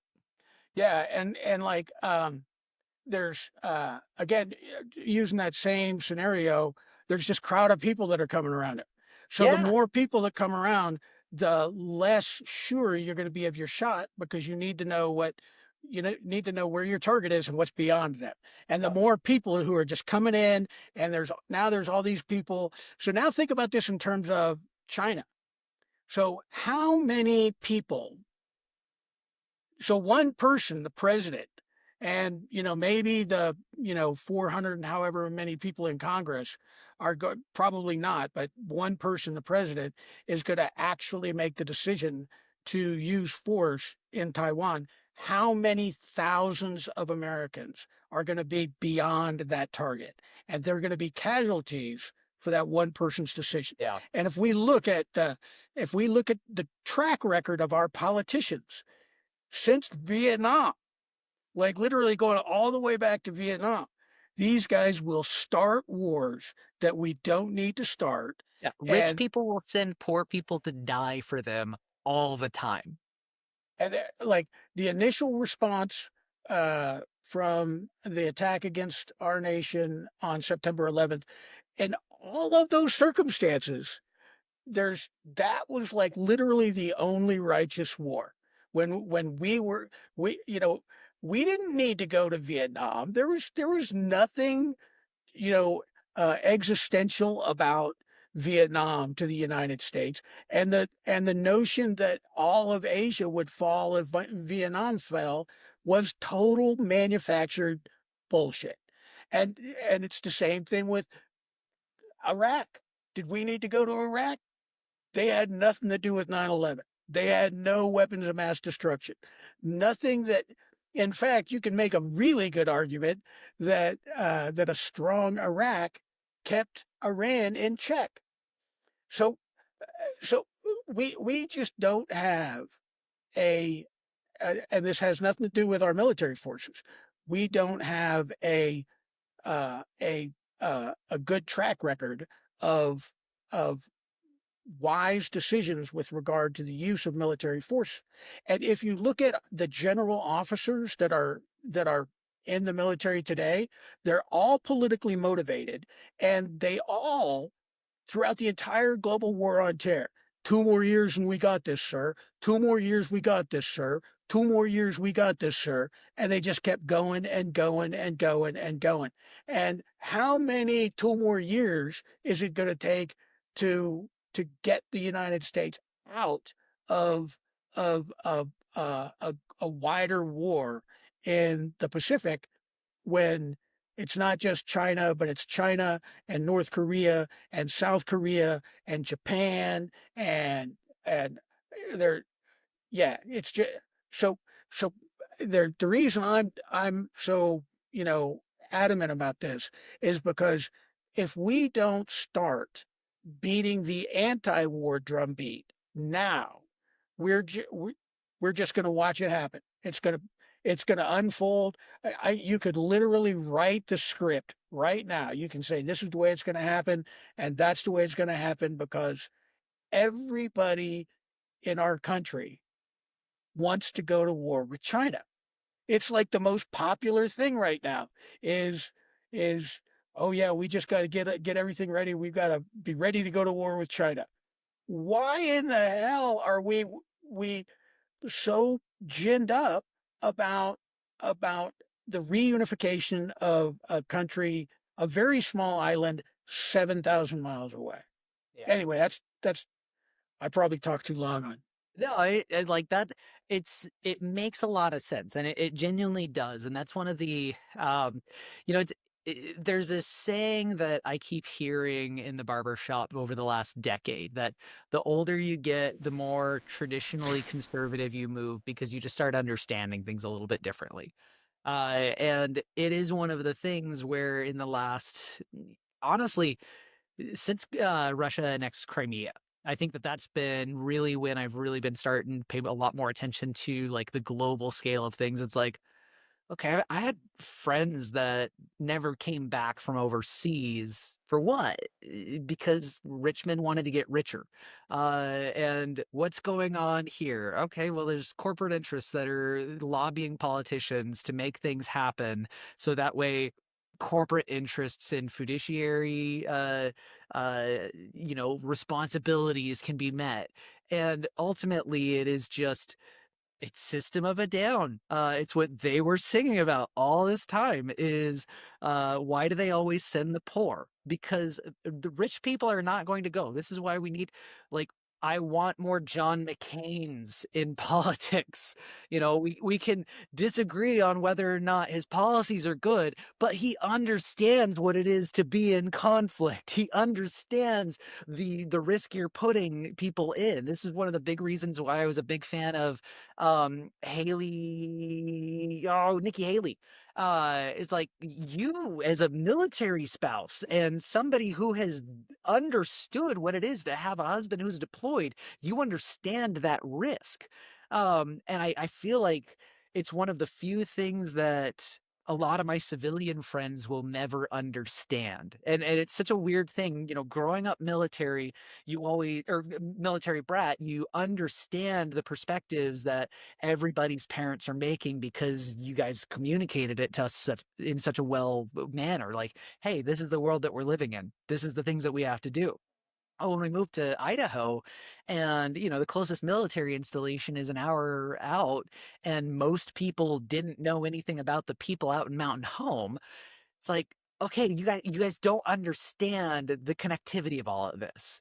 So I just think that it does make sense that it's not our way of doing things.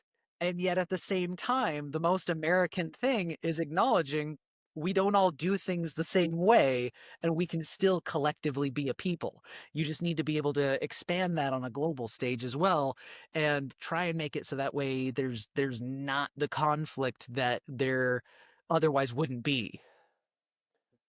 Yeah, so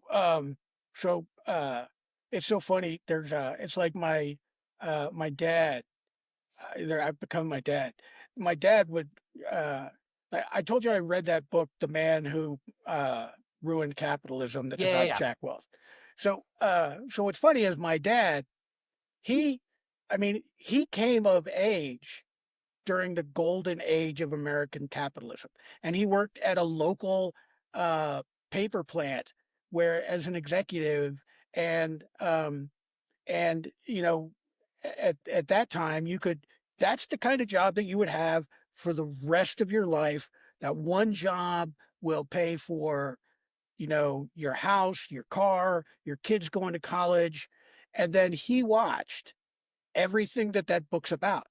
And that book has more than 50 years, more than a half century of rear view mirror to analyze what Jack Welch did. But my dad was narrating it as it happened, and he would so all of the rants that he said towards me or to me regarding regarding the financialization of the United States and the shareholder capitalism. Uh, I was like, oh man, you're just crazy. The world's always changing. This isn't that big a deal. It's just an evolution of capitalism. And now you look, if you compare the United States today to the United States of 1970, we are a hollow shadow of our former selves, and it's horrible. So what You what what are couldn't you bringing set to the me up table? better. You So you could not set me up any better whatsoever. And I love that we don't talk about what it is that we're going to be bringing to the table beforehand. Like, the last 5 minutes of like, yeah, keep telling me more. so let's uh, switch to you. What are you bringing to the table? oh, a whole bunch of boring shit. We're going to talk about real estate. Cool. Yeah. So, my thing is, you're not invited to the table. So for any of you who remember George Carlin and the wonderful man that he is, talked about the table that we weren't allowed to be a part of. So I am going to be talking about a specific industry in real estate, which is called REIT, REIT. So what are REITs? REITs are a real estate investment trust. And real estate investment trusts are supposed to let ordinary investors earn income from large scale properties. So you and I should be able to invest in shopping centers and apartments, hotels, warehouses, but we don't have to buy the entire building. We can be shareholders. So by law, a REIT must distribute at least 90% of its taxable income as dividends to, and is not primarily a developer. So it has to give away most of its money and it cannot be developing. So its business model is to own and operate income producing real estate long term. Now, that in itself is probably benign until you start to look at scale. So once a REIT becomes a giant landlord, its fiduciary responsibility to maximize returns could potentially collide with the entrance of people who actually need homes. So non-traded REITs are even more opaque because their shares are not listed on exchanges, and the redemption of your dividends can be severely limited, and the share value is determined internally. So, in other words, investors surrender liquidity to professional money managers, and those money managers will promise high yields while amassing control of housing stock. So I want to talk about this because of the kind of business owner that I am. I work with contractors. I lease space to contractors because I do recognize that not everybody has either the financial means or the business prowess to be able to create a business on their own, or at least not to the scale that I have. So I have tried my hardest to be able to create sustainability for people to make as good of an income as I can make while working beside me. I think that one of the greatest lessons that you taught me from your career legitimately is Rangers lead the way. You're going to do this alongside of me, and I'm going to do this with you. I'm not going to do it from some random office, and I'm not going to tell you what to do. We're going to do this together because the rising tide will rise all ships. That's my personal approach to how I personally go into business. Additionally, the reason that I don't try to be like, ooh, I want all of this and this and this and this and this and this and this is because if I own everything, then none of the people working for me can ever get to the point that I'm at. So I personally don't think that being able to take away from someone else's dream is a fulfilling way of attaining my own dream personally. Um, so if you buy up every single property, you're not providing opportunity to the people in those communities. So as REITs grow, they tend to push families further and further from ownership and deeper into a permanent level of tenancy. So their profit motive is legally baked in, but the social cost is it's borne by renters. So that's REITs. That's the real estate investment trust company. So who owns REITs? Who are these companies that could potentially do it? Let's look at one specifically. You may have heard of the company Blackstone Incorporated. Yeah, we may have heard of Blackstone. So if REITs are the franchise restaurants of real estate, Blackstone is the global conglomerate behind all of them. It was founded in 1985, and Blackstone is the world's largest alternative asset manager with more than 1 trillion US dollars in assets under their management. So their firm's tentacles are kind of spread all across private equity. There's hedge funds, credit, infrastructure, and insurance. But its real estate division doesn't merely own buildings, it buys, leases, flips, and finances entire sectors. So it wields a kind of economic gravity that warps the local markets.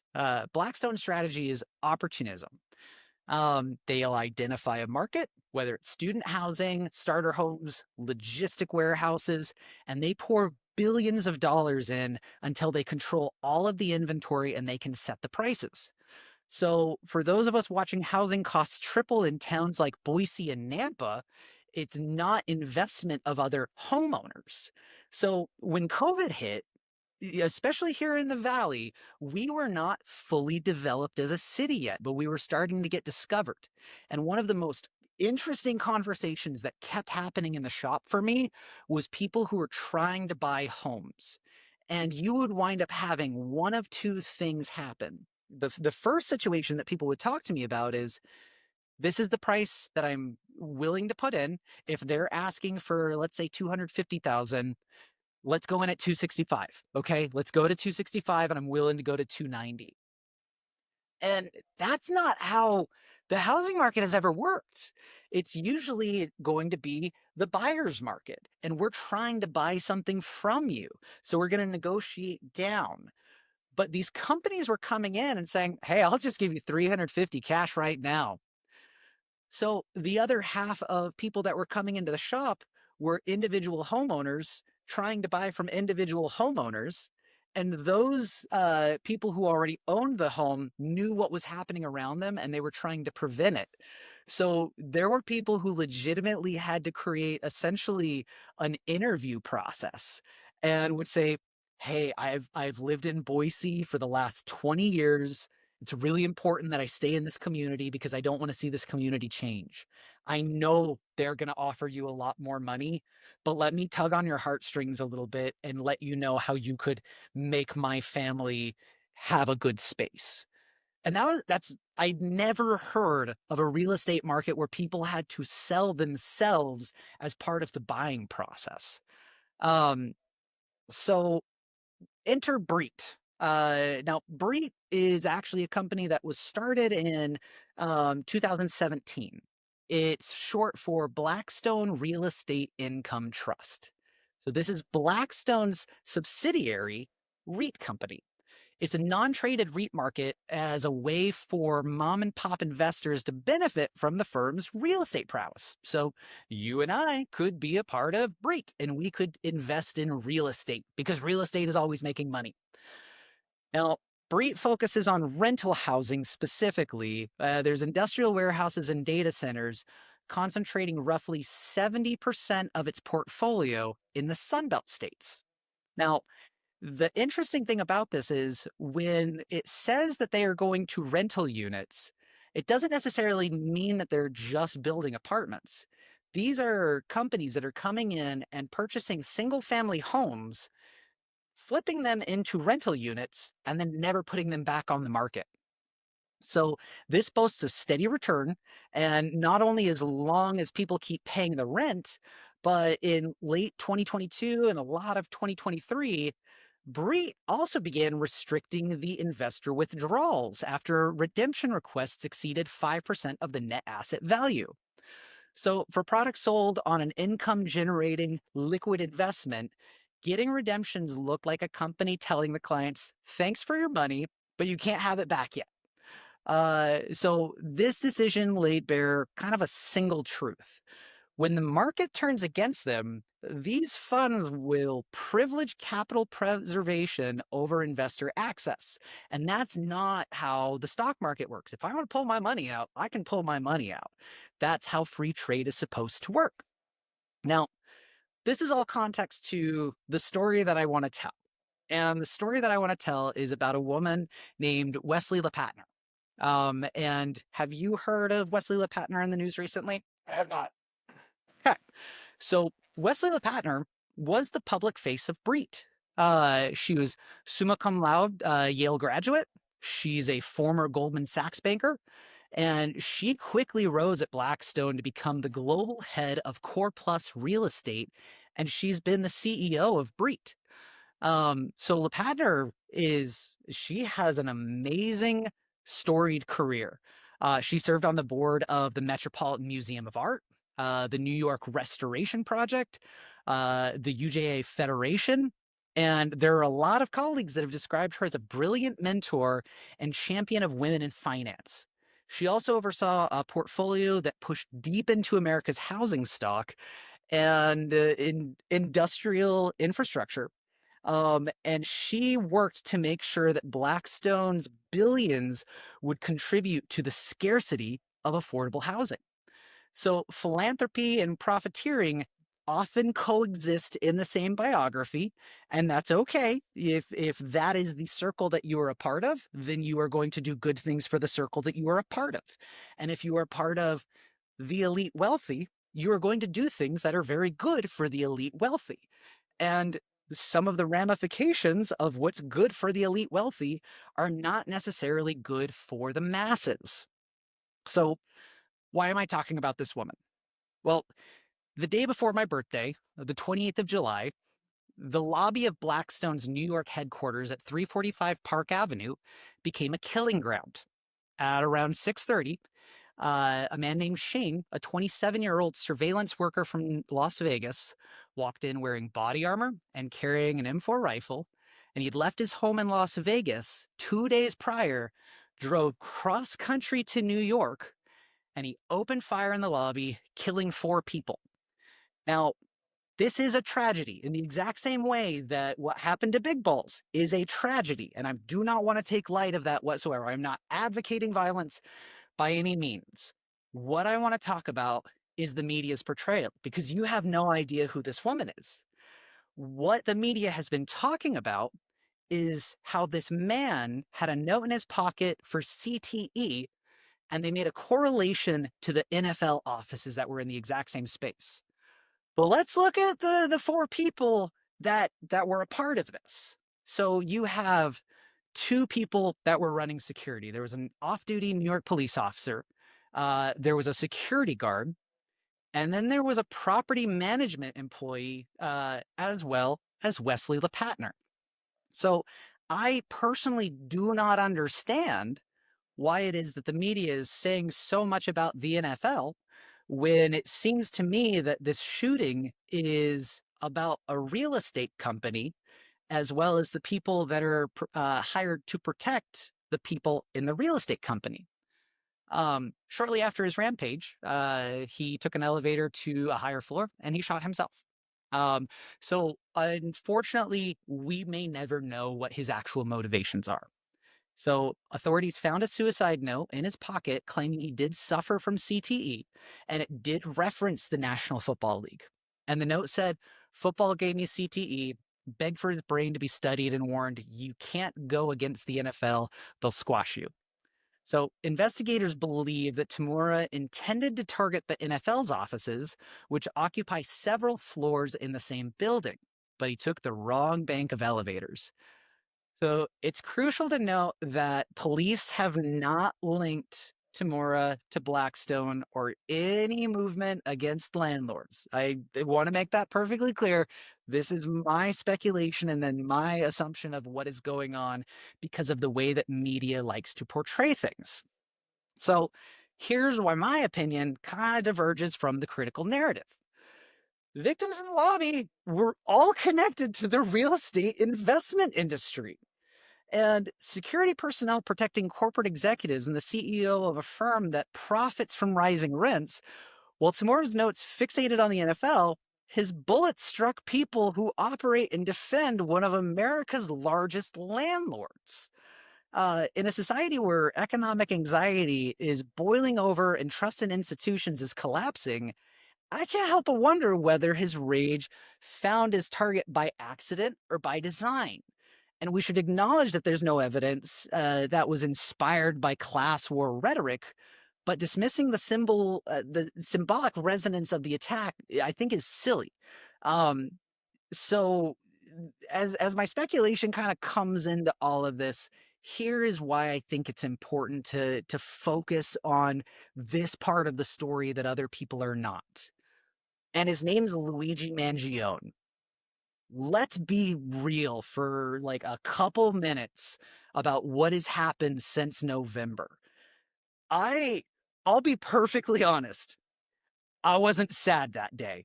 I was not sad at all when I learned about Brian Thompson. Now, does that make me a bad person? Yeah, maybe. I don't know. I didn't celebrate it. Certainly not going to celebrate the death of somebody who is a father and a husband and is just going to work. I am not going to celebrate that. But I think that the conversation that you and I can have is the impact of violence and the effectiveness of violence. So, 6 months before the Park Avenue shooting, the 4th of December, Midtown Manhattan, Brian Thompson was the head of United Healthcare, and he was shot outside the New York Hilton by Luigi Mangione, a 26-year-old Ivy League graduate from a wealthy Maryland family. Now, I immediately paid attention to this because I live in Idaho. I like firearms. I like technology. I follow a couple 3D printing communities. And the 3D printing communities that I follow that saw this story were like, holy shit. Oh my God. Like, this is the thing we're all kind of worried about, like ghost guns being used in that kind of a situation. Like, that is what everybody has been kind of worried about. Um, and you got to kind of look at Luigi's upbringing. This dude's privileged. He's got money. He's educated. He's smart. Why would somebody do that? Um, now, I I'm kind of on the mentality of, have you ever seen the movie SLC Punk? Fantastic movie. Fantastic movie. Matthew Lillard, early on in his career, it is about the Salt Lake City punk rock community, and oh my God, it is so good. And it's about this punk rocker kid who grows up, whose dad is a lawyer, and he wants to fight the system, but his dad's a part of the system. No relation there was. So there is this key takeaway of the movie and the story that says, if you really want to fight the system, you need to be a part of the system. You have to fight the system from within. That's something that really resonates with me. It's one of the reasons why the way that I operate my business, the way that I do, is because I listened to mom when she said, be the change that you want to see in the world. I don't want to be another giant mega corporation that's taking things from other people. I want to be able to do enough for myself and to take care of the people that I'm entrusted to take care of. Like, I don't need more than that. So I'm not going to fill my plate. Like, it's the whole COVID toilet paper hoarding. I don't understand the human nature of, I have more, I have more, I have more, and I'm going to get all of it because you don't have enough. Um, but that mentality does not work. Like, you can't be a punk rocker and just tell some guy, fuck your money. All right, it's still my money. So the interesting thing about it, though, was how the public responded to Luigi Mangione. There's a lot of people like me who simply were not sad. And there were a lot of people who celebrated it. And on one hand, you've got, oh, this is a horrible thing. He killed a man in cold blood. And then on the other hand, you have a legal defense fund set up on a crowdfunding website that amassed, like, the initial reports were around 447,000, but I think when I looked at it last, it was like over $1 million that they raised for this guy's legal fund. And this is a guy who came from money. So to me, I was having a lot of the conversation in the shop where I said, this is what I really think the narrative in America needs to be about. It has less to do with bickering back and forth between the left and right. The left and right have way more in common than people want to acknowledge. Where there's a lot of differences is the 99% and the 1%. And there's a whole lot more of us than there are of them. Whole lot more. And they are scared of the fact that we have that power. So they will do whatever they can to keep us bickering back and forth with one another. So I think that with Luigi's action, uh, it really rallied people to this cause of who is really destroying our nation, who is really destroying the heart and soul of America. Now, I would argue that that has been a growing sentiment for years, probably since the housing collapse of 2008, when you first started seeing the Occupy Wall Street movement. That movement did very little other than get it into the zeitgeist of American psyche. And that was in 2008. We're in 2025 now. It's been almost 20 years, and you have a generation of young people who have been rallying around that message and hearing that message over and over and over again. Now, the effectiveness of what Luigi did, he was arrested. Yes, he was brought to justice. Kind of. they certainly paraded him around a lot. And then as soon as the media realized, oh, the public likes this guy, we probably should stop talking about it. However, United Healthcare actually recognized what was happening. And United Healthcare changed their policy to an extent where they started denying less healthcare.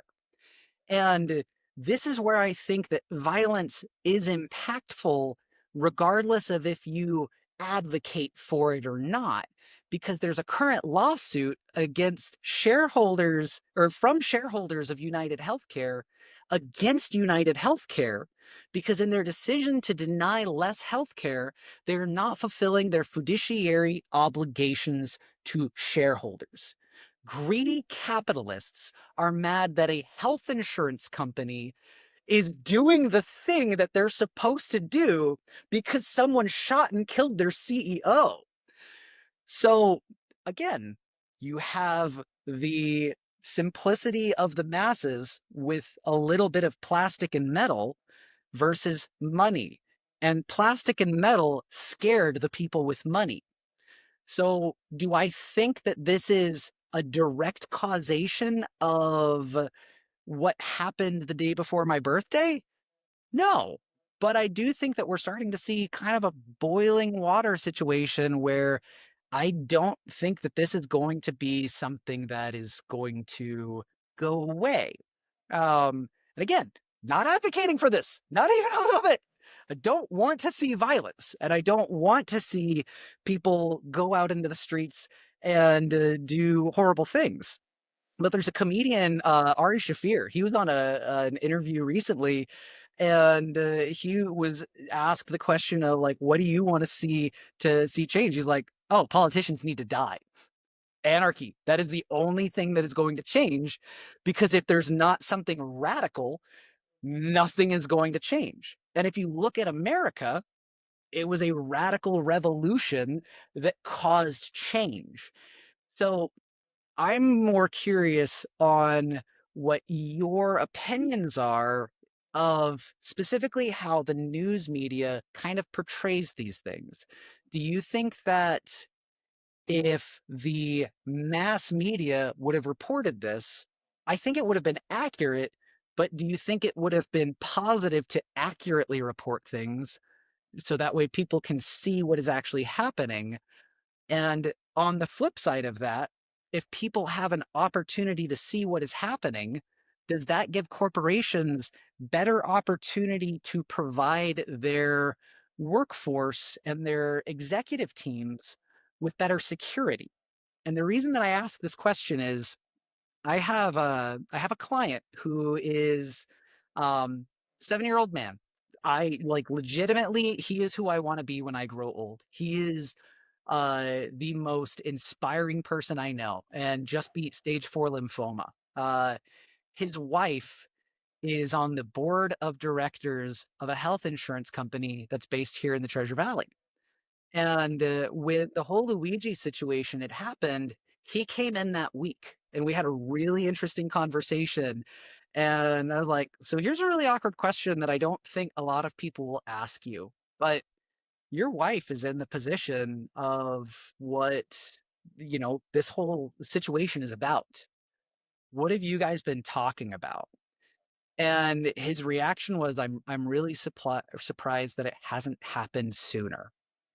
He wasn't judgmental on it. He obviously didn't want to see violence, but we were talking about how, yeah, they know that this is an issue.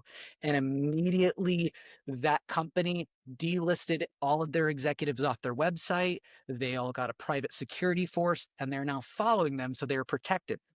And I think that you and I had once had a conversation about you were doing some training operations about a good ambush will always defeat a good defense.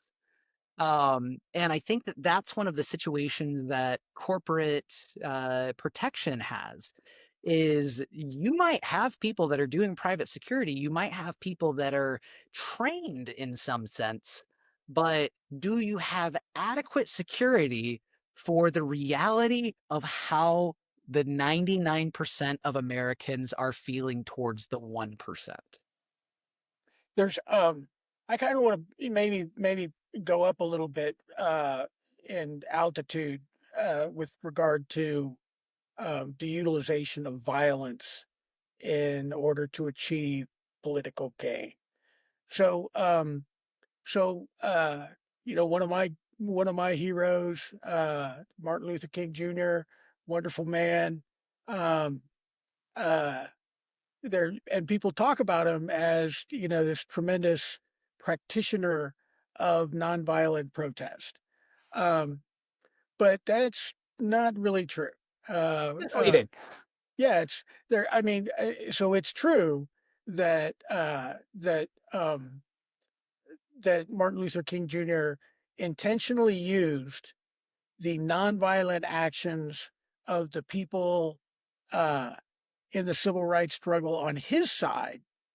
um, he used that to bolster American opinion of them. It's like, hey, here's all these peaceful people. We've got this whole group of peaceful people, and the only thing that these peaceful people want is to have the rights that they've been guaranteed by law. Uh, uh, you can argue since the end of the Civil War, but definitely since uh, the Civil Rights Act of 1964. So, so they were peaceful people who just wanted what they were entitled to. Um, but but Martin Luther King Jr. absolutely knew, without a shadow of a doubt, that marching into Birmingham was going to create a violent response from law enforcement officials in Birmingham. And it's easy to look at the law enforcement officials as being the villains in that, but just like every, police force works for who? The city. So the city of Birmingham, the mayor of Birmingham, the city council of Birmingham, everybody who gave job security to the chief of police, um, all of the people who were responsible for the election of the sheriff. So, so all of those people were like, "You need to stop this. Just nip it in the bud. You've got to do whatever you have to do. Just stop these people from um, protesting, because if they continue to protest, it's going to upset the status quo, and we're going to have to, next thing you know, we're going to be sharing drinking fountains, right? God Um, forbid. yeah. So, so, so Martin Luther King Jr. absolutely was using violence as a tool to achieve political gain. And you can argue that it was one of the most insidious ways of using violence, because he was using violence against his own people. So he was like, yeah, we're going to go in there and we're going to get the crap beat out of us. And since we get the crap beat out of us, we're going to get on the news. And then once we get on the news, then maybe we'll make change. That was his plan.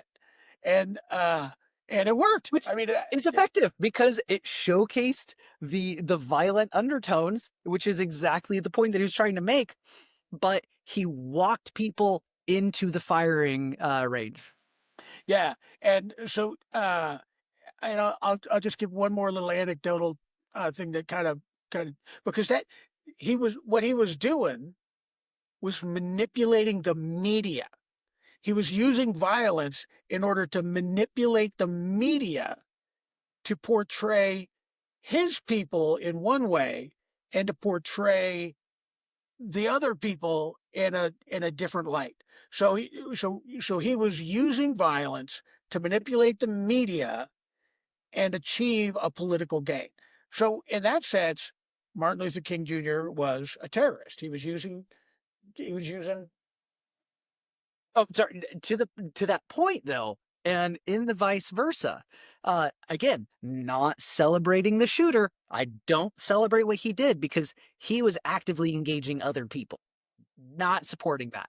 However, the way that the reason you haven't heard her name is because all that the media has been talking about is this guy killed an off-duty cop. This guy killed a Yale graduate who was a female business leader. And all of those things are simply painting him in like cast this really great light so he's in a darker shadow. Meanwhile, if you're actually looking at who those people are, okay, you're still, it's a dark shadow.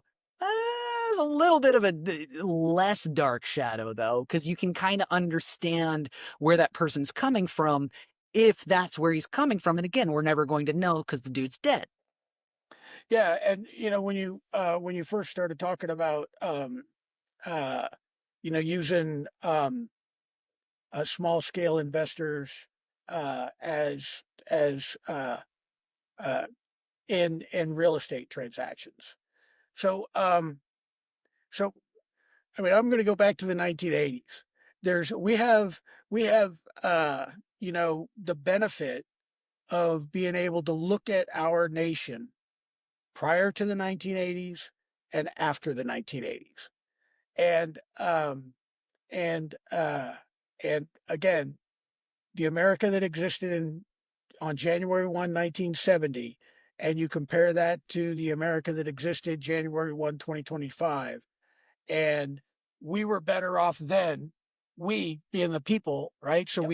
you could get one job, single income, a single income family.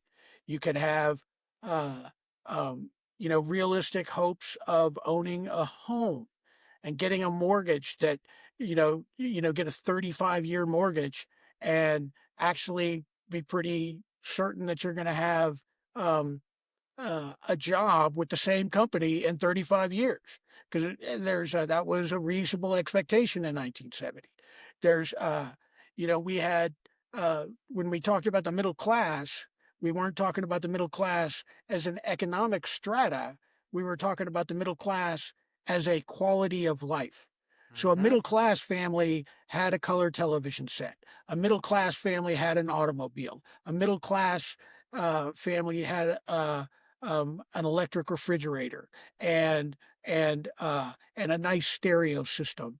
And there were all these wonderful things that made the middle class quality of life um, so much better. You could have a long time career and they would give you a watch. I mean, we used to talk about it like the retirement watch where you'd spend 50 years working for the company and then they give you a watch and But you'd appreciation. also have a pension. Yeah, yeah, that's it. You don't just have a watch, you have a defined benefit pension. And now all of those things, all of those things are gone away. So uh, there Well, is and this is one of the things that I find really interesting about the whole 70% of their investment is in the Sun Belt region. Because, if you look at east of the Mississippi, it's developed. It's been there for hundreds of years.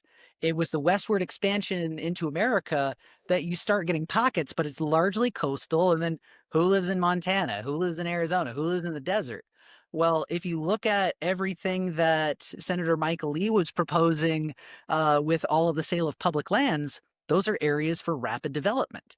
And what the Sun Belt region largely is areas for rapid development. Now, BREIT, since 2017, they have amassed almost 250,000 homes globally. So what they're doing is they're going into the Sun Belt regions, being the first people to build and develop anything. So that way, if you want to be in that area, you either have to pay rent to them or you have to have enough financial power to be able to coexist with them. And the only way that you can have financial power in that sense is if you were born with money or you got really, really lucky with your career or investments. there's yeah, and it's it kind of there's I talk a lot about independence, and being an independent voter and having an independent mind uh and things like like the first time that the slogan "Make America Great Again" was used as a successful slogan on a political campaign was in the 1980s campaign by U.S. President Ronald Reagan, who is a an esteemed statesman and like the most revered person by traditionalists in the Republican Party. So Ronald Reagan is a legend, is an absolute legend. But so was Jack Welch, and uh, the the interesting thing is that so I mentioned the 1980s being a really horrible time for the United States in terms of things changed.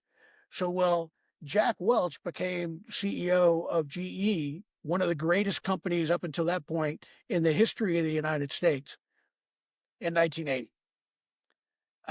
And he was the CEO throughout that entire decade. And that entire decade was when he really made the impact of transforming the American view of capitalism from stakeholder capitalism to shareholder capitalism. So that was Jack Welch on the business side. Well, Ronald Reagan became president of the United States in January of 1981, and he remained president until January of 1989. So Ronald Reagan was also the president of the United States during that entire decade. So in the same way, I think that I can't remember the name of the author who wrote "The Man Who Broke Capitalism." We kind of need to look at his sidekick in government, because before he became uh, governor of California, um, uh, Ronald Reagan was a spokesperson, a TV personality, a spokesperson for General Electric. He had a long time relationship with Jack Welch. And like you talk about small scale investors in real estate.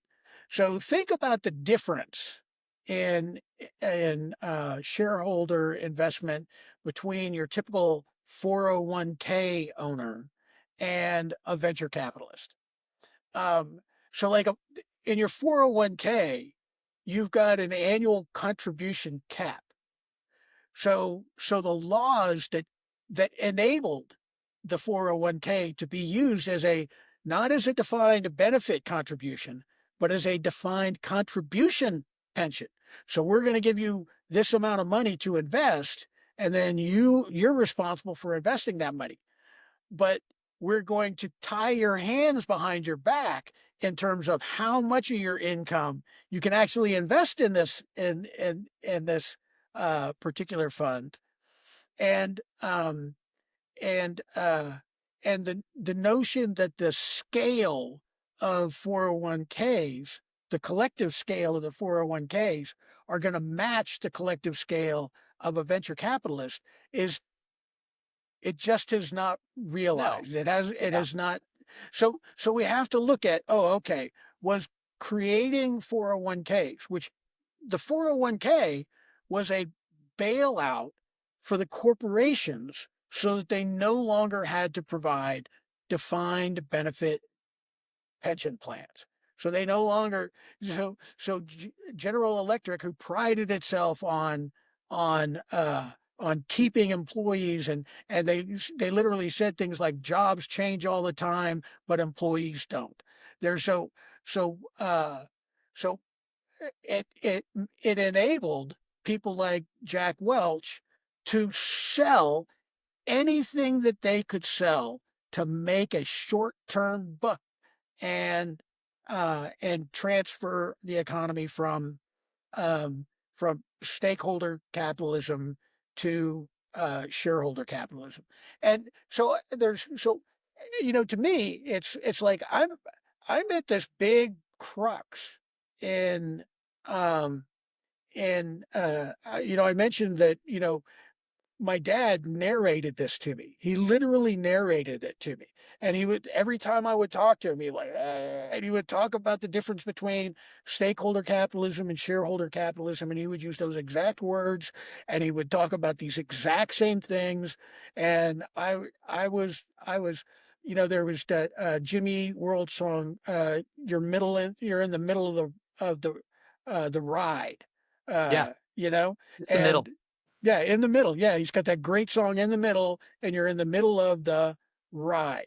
Well, I was in the middle of the ride, and so everybody who is uh, a late baby boomer, pretty much most of well, no, a late baby boomer and a Gen Xer, uh, well, they were in the middle of the ride, and like people like to like point fingers at them, and I always just it's like you got to remember that the baby boomers were the Woodstock generation.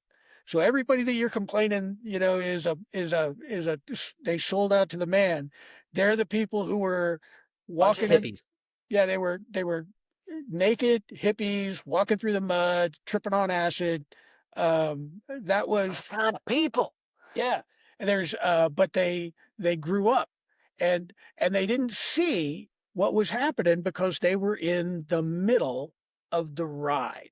So, um, but now we it's like we're at the bottom of the slide, and our ass is burned, and we're looking back at the slide because it was 700 degrees Kelvin, and Who built metal slides? yeah, yeah. And we're like, how on earth did I get to this point to where we don't manufacture core industrial products like steel and aluminum and electricity, and we don't manufacture I mean, just look at what General Electric did. They manufactured refrigerators and air conditioners and stereo systems and satellite systems and all the things that we were using to create to bring from nothing this wonderful middle class life that was literally the American dream, and it's just not possible anymore. It's not the only way that you can have that kind of a dream is to have significant wealth from very early on in your life. Um, and And uh, this kind of to tie back to things is why I think that the media saying that this story is even remotely related to the NFL is bullshit. And that's honestly the thing that I wanted to get out of this is I just want to have like this is a very definitive moment where it is so clear that when you're actually looking at the story, you can just see the media does not care. The media is not telling the story to you. And I think that this is where it's important for two things. And this will segue kind of into the next thing that I want to talk about. One of the things that you always taught me growing up, be curious, go and actually look things up on your own, understand how to have like competent thoughts and actual and independent mind as opposed to just taking the things that come to you. And full disclosure, this is fully AI. That was 100% AI. Now, here's where the fun part is. I actually was writing this entire article all weekend. I knew this was something that I've been talking to a lot of people about it in the shop over the last week. I have been looking it up a lot. I had done a significant amount of research. And then today when I was doing all my final touches, I'm on my ChatGPT and it says there's an update available. So I update it and I got agent mode. Yeah, I'm so excited. I got agent mode finally. And do you know what agent mode is? yeah, yeah. Yeah. I've been paying really close attention to Sam Altman. I think he's a very smart guy. Yeah. And you want a good American product. This is like I think that OpenAI, I really like Sam Altman. I like his views on the safety around OpenAI. And I've been using the Perplexity account that you got me set up with, as well as the Comet browser. And man, that's fascinating. That's so cool to see how it's all integrated into the browser and you can just ask questions about things that are on and it's all just there. But what I did today, because I really wanted to see how does agentic AI work in situations like this, I was like, go out and do award-winning research on this. Go to literally every single thing that I can't think of. Do everything that I don't have the capacity to do and fill in the gaps of all of the research. This is the things that I'm wanting to do and find it. And it worked way harder than any other AI research that I've done previously. And what was really interesting is I asked it specifically, go out and research what it would take to be an award-winning journalist and build something off of that. And it gave me this really fantastic unbiased article. And I'm like, well, that's bullshit. I have an opinion. So like, I'm not going to read an unbiased article that a robot read. Like, that's dumb. Okay, let's do this again. Go and do the research and then interview me about how it is that I feel about all these things. And then let's kind of write this together based off of my opinions on all of the things that you're researching. And I'm watching it, boop, boop, boop, boop, boop, boop, boop, boop, going to this website, boop, boop, boop, going to this website, researching this, looking at this, going to this. It looked up articles on ESPN.com. I'm like, that doesn't, okay, cool. ESPN did articles. I never would have looked there personally. And then when it's asking me questions, it's asking me incredibly relevant questions that I wouldn't have thought to ask myself. So legitimately, I was learning more about this situation by using AI. But I'm live streaming and doing it at the exact same time.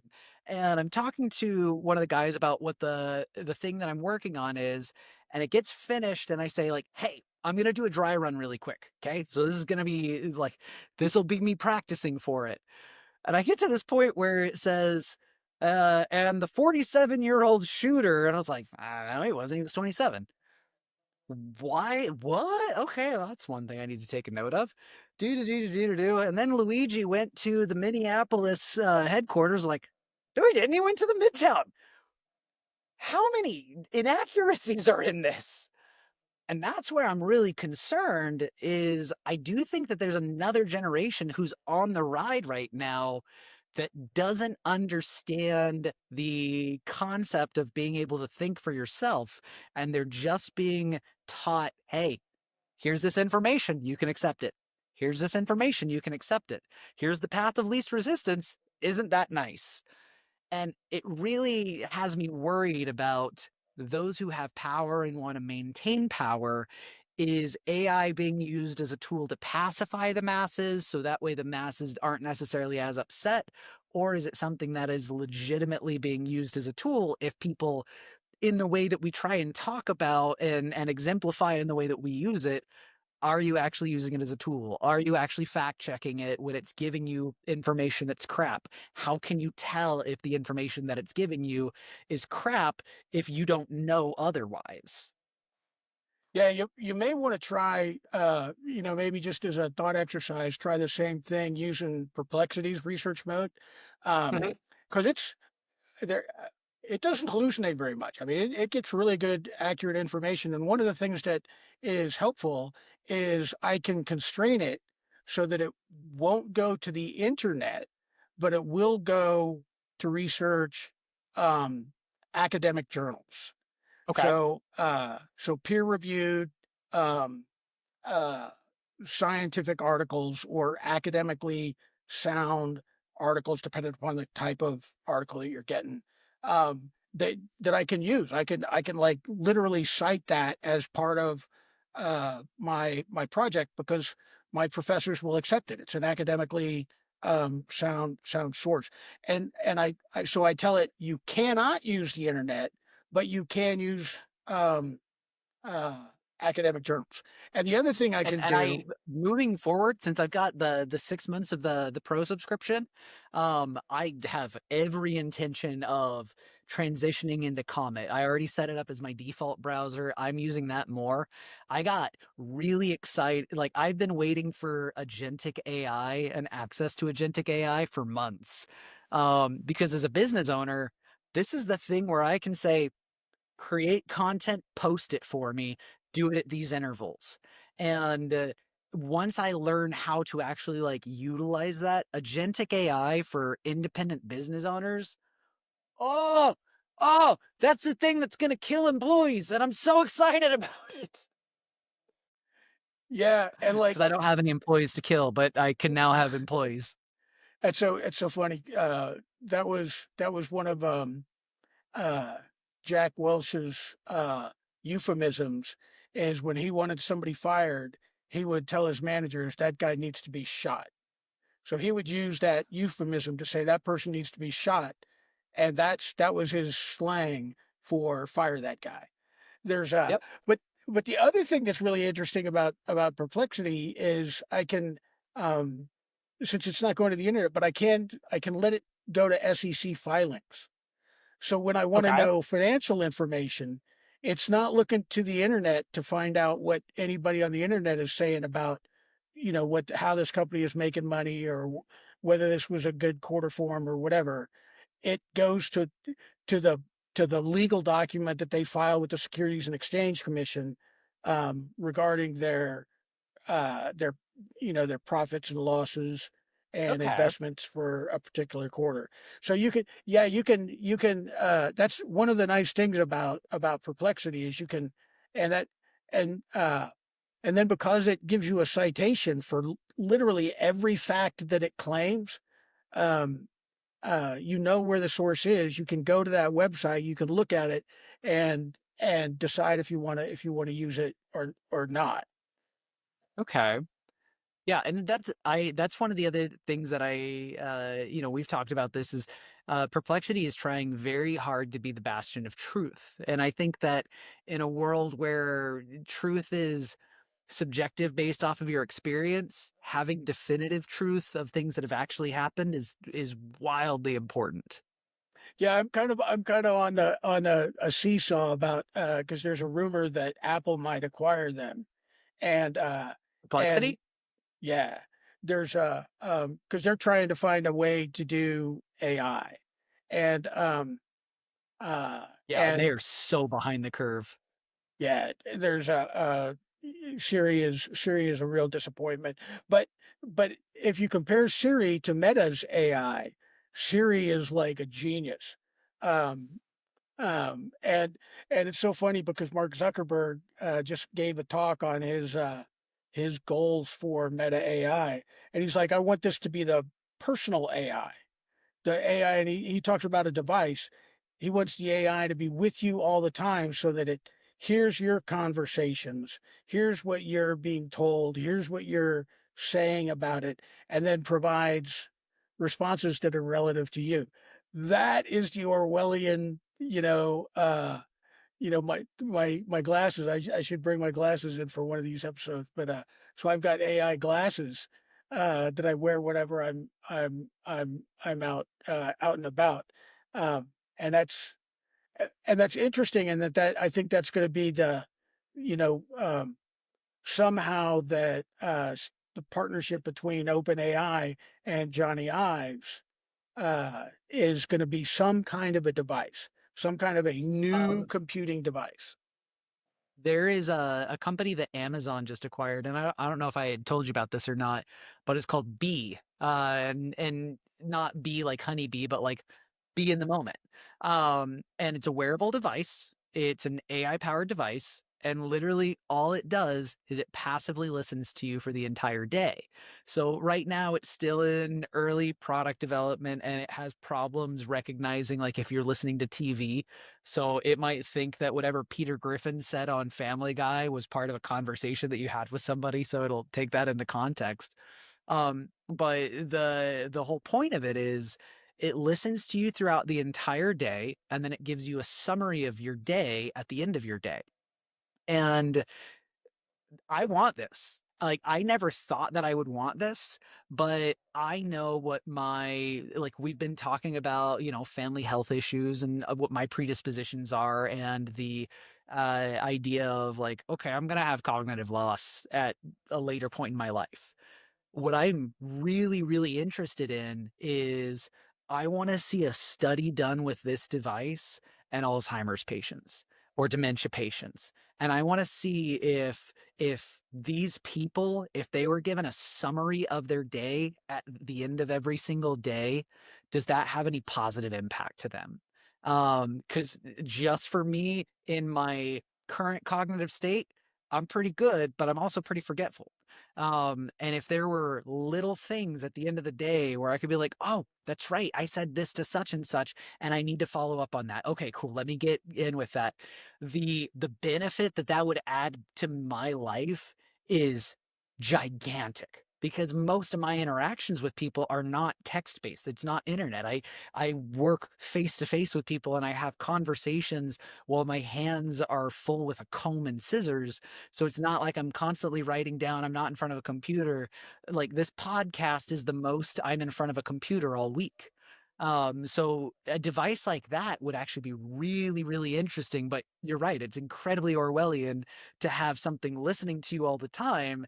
And it also kind of begs the question, all right, well, what if somebody wears that into a confidential meeting? Or what if there's something that's NDA that you can't talk about? Does that mean that there's going to be the creation of the technology to counteract this? You know, is it just going to be a cat and mouse thing? But I do think it's interesting.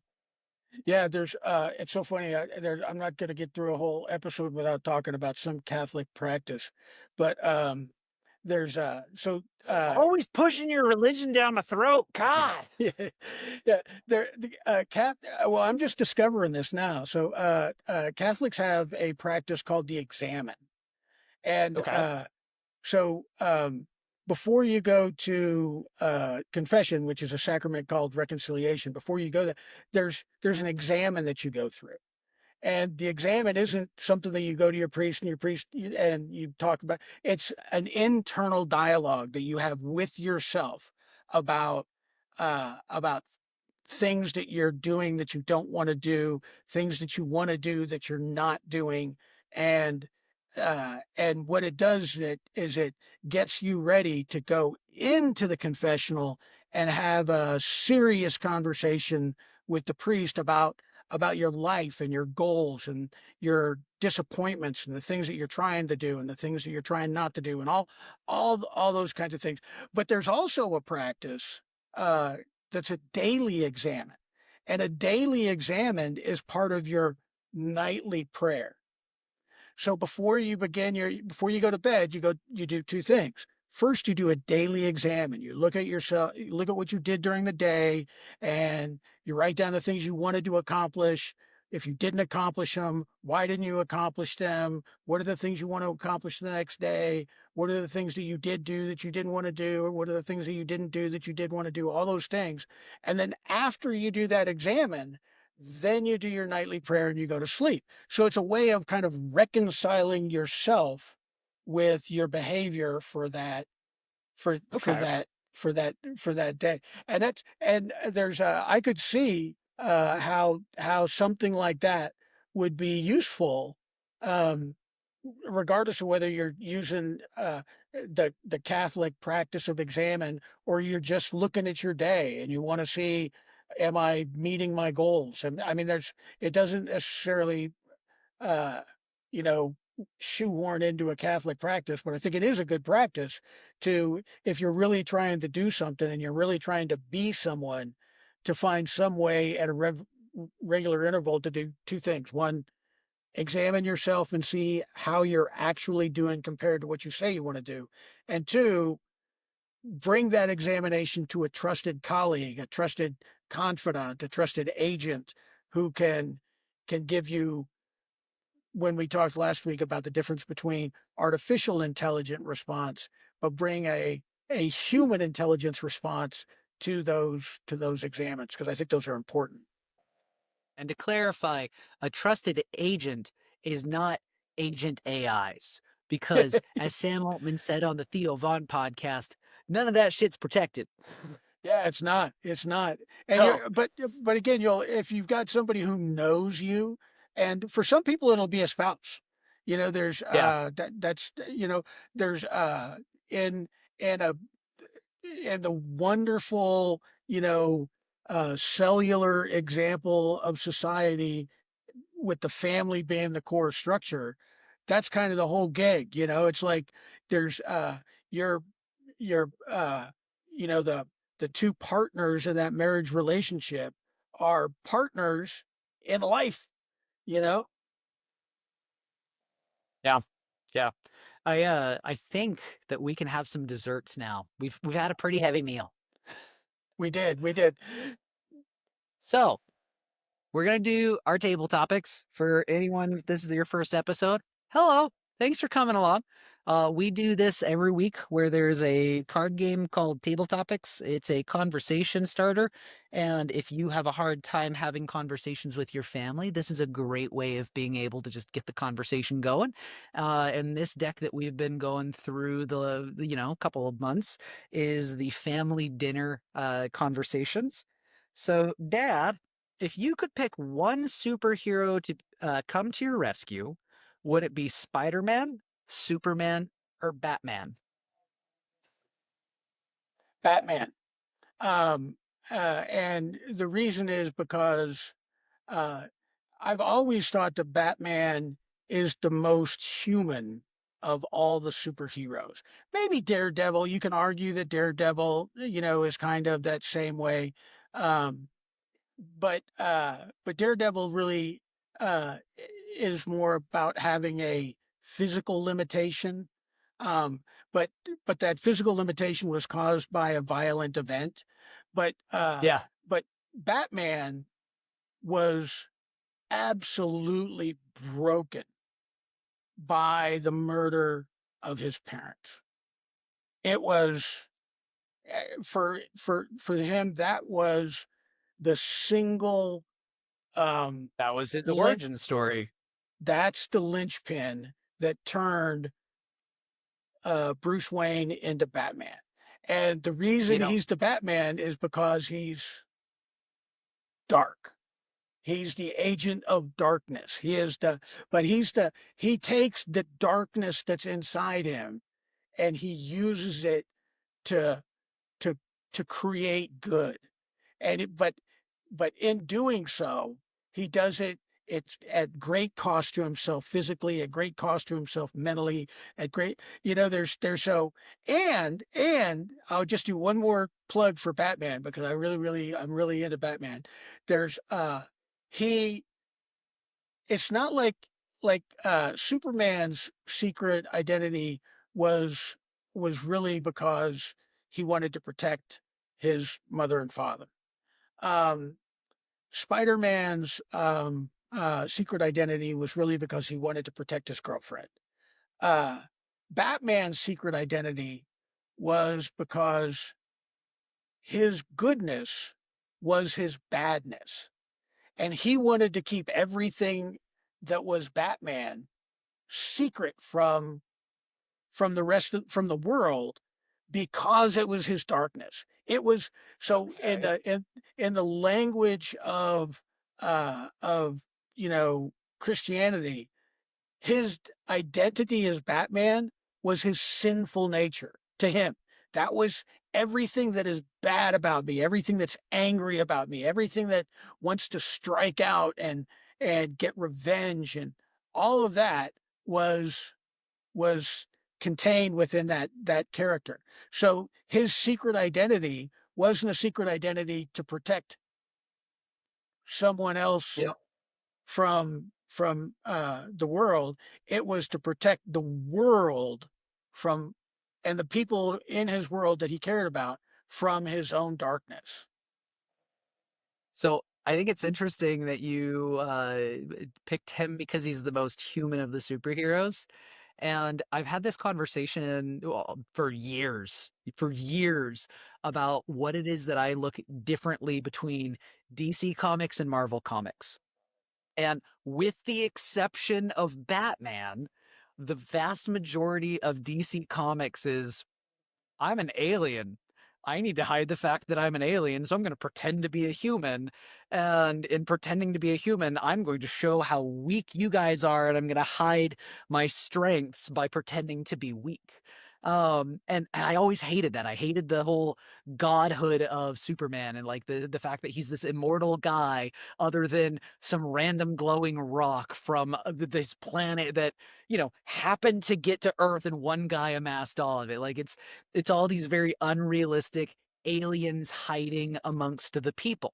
Um, Whereas Marvel Comics, I have always loved the fact that I'm a human and I have all these human characteristics about myself, but now I'm thrust into something that I'm not asking for, and I have to balance the responsibility of this. Like the whole Uncle Ben, with great power comes great responsibility. I think that that speaks so much volume to the fact that, like, I just want to be a kid, but I have the power to change, and I can do good, and I want that good to come out of me, but I also am in high school, and how do I balance these things? And how can I, be able to protect these people that I care about, but also balance the fact that there's all these huge struggles. And I grew up I genuinely, this is me going to get on a soapbox for a quick second about Deadpool.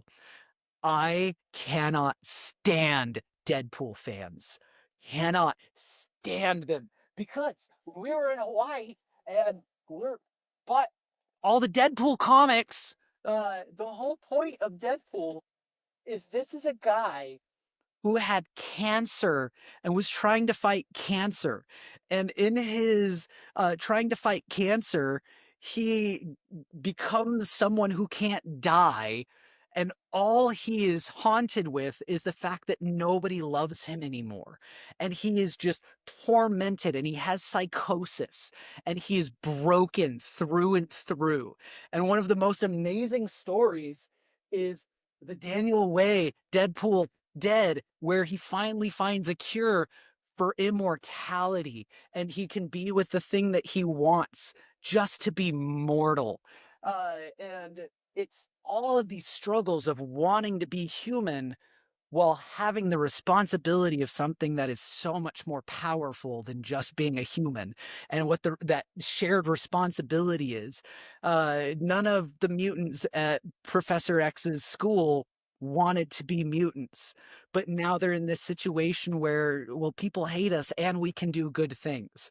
So I've always valued Marvel comics over DC comics because I think that they tell the human story so much better than a superhero story. And I think that that's, if you look at, not currently with the MCU because I really they've overdone it a little bit. But like if you look at the Marvel movies versus the DC movies, it's like, I'm Aquaman. Let me show you all the fish I can talk to. Ha! Jason Momoa. And Wonder Woman. Hey, here's all the Amazonians. Like they're fun, they're entertaining, but they're not relatable. When you watch some of the Marvel stories, it's like, okay, there's some plot in there that like you can actually relate with. You can see the struggles that humans go through.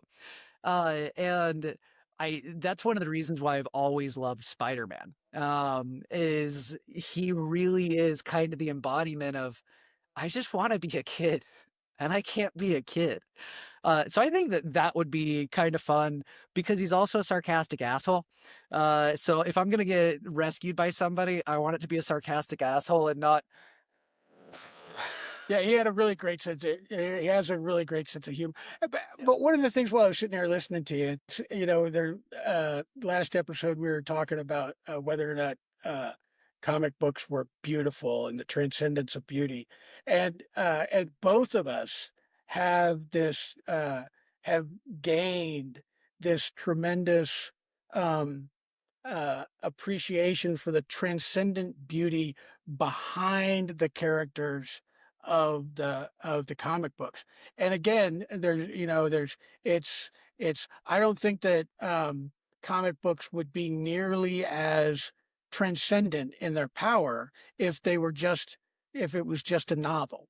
But the Yeah. fact that it's a graphic novel and you really identify with the character and you uh there's you're stimulating your brain both textually and visually. I think that it ends up getting into the deeper affection and the deeper conative parts of our identity that where transcendent reality exists. I I don't know why this thought just popped into my head. But I remember, so uh I remember buying Deadpool, the Joe Kelly Deadpool #1. It was January 1997. So like I'm 11 years old. We are I can't remember if we weren't on base. Maybe we were on base. Regardless, I remember mom gave us money to go to the local shopette, and Brad got a Spider-Man comic, and I was like, I don't want Spider-Man because Brad has that, but it's the same artist and it looks like Spider-Man. So like, I'll get this comic that looks like Spider-Man, but it's not Spider-Man. And that's how I got into Deadpool comics. And you being Ranger Steve at the time, and me being a 10-year-old who didn't really know what Ranger Steve was and what Ranger Steve did, I get this comic book. And I remember asking you, Dad, what's a mercenary?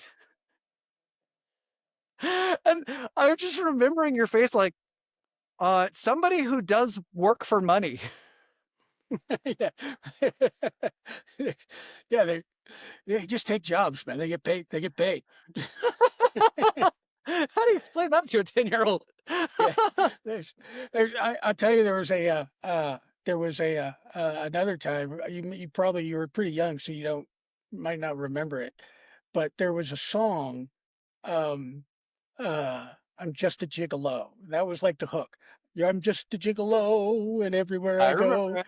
Yeah, so we're driving down the Autobahn in Germany, and that song comes on, and you're like, "What's a gigolo?" And I'm like, it's a person that sells." Anyway, yeah, yeah. So Yeah. I remember that. I uh There's, I've always been really bad at recognizing those things. This is the fun thing about neurodivergency and not catching social cues. When we were living in Hawaii and we're going this is probably one of my favorite stories of you like in the car like what on earth? So we're driving from church somewhere, and we're on the interstate, and we're listening to a Christian radio station, and they're talking about what does it mean to give your all for God. And I remember our youth pastor had once said, "Yeah, you got to go balls out for Jesus." So I'm like, yeah, just got to go balls out for Jesus. And the radio station, the Christian radio station is like, call in, tell us what it is that it means to give your all for Jesus. And I ask you guys, like, hey, can I call? So they're on the radio while I'm in the back seat with an early, like, Kia Sarah cell phone or whatever. And I'm just telling them, like, well, my youth pastor says you have to go balls out for Jesus. You're like, no. there's a yeah there Yeah, there's we social had cues are some fun. there's I remembered so many. We had so much fun because there's you guys were getting homeschooled, but we always had someone from the youth group that was coming somewhere with us. So like Yeah. we after church we'd go to the beach on the North Shore, or we'd go to the what was it, Hanama Bay, or we Yeah, go or like I'd even go with Quack to the church and we would play LAN parties of, I think it was like, we didn't play Age of Empires. It was some other game, but it was all just strategy games. It's like we were always involved. So even though we were homeschooled, we weren't like completely isolated. But it's like you don't get the masses of people. So when you're like, oh, I'm hanging out with everybody and everything's cool. Oh, that guy says this is totally fine. yeah, there's we had there's like we used the storage shed where the church put all the Christmas decorations um for your uh for your band's rehearsal area. Yeah, Brad's, There, yeah. yeah, yeah, band's rehearsal area. So it was like the birthplace of uh if only, I guess. Yeah, it was funny. I was scrolling through TikTok the other day, and there was a band that popped up that was using the name "If Only." And I was like, "Oh, that's funny. That's super funny. Everything that is old is new again." So, anywho, I think that that's going to be our happy space to end because we're actually in a good place. It's not talking about, corporate greed or people dying. So, if you guys, if this was your first episode, Thank you again so much for joining in. If you know somebody that could get benefit out of being able to see how relationships can work on opposite sides of the aisle, we would love it if you shared the Supper Talk podcast with them. You can find us on Amazon, on Spotify, and on YouTube. And if you're already following us and you haven't given us a review, come on, come on. You know you want to. It helps us. Look at us. We're cool guys. You want to help us? You can give us a review, and that would be really great. It's a fantastic way for us to grow the show organically, and we really, really do appreciate it.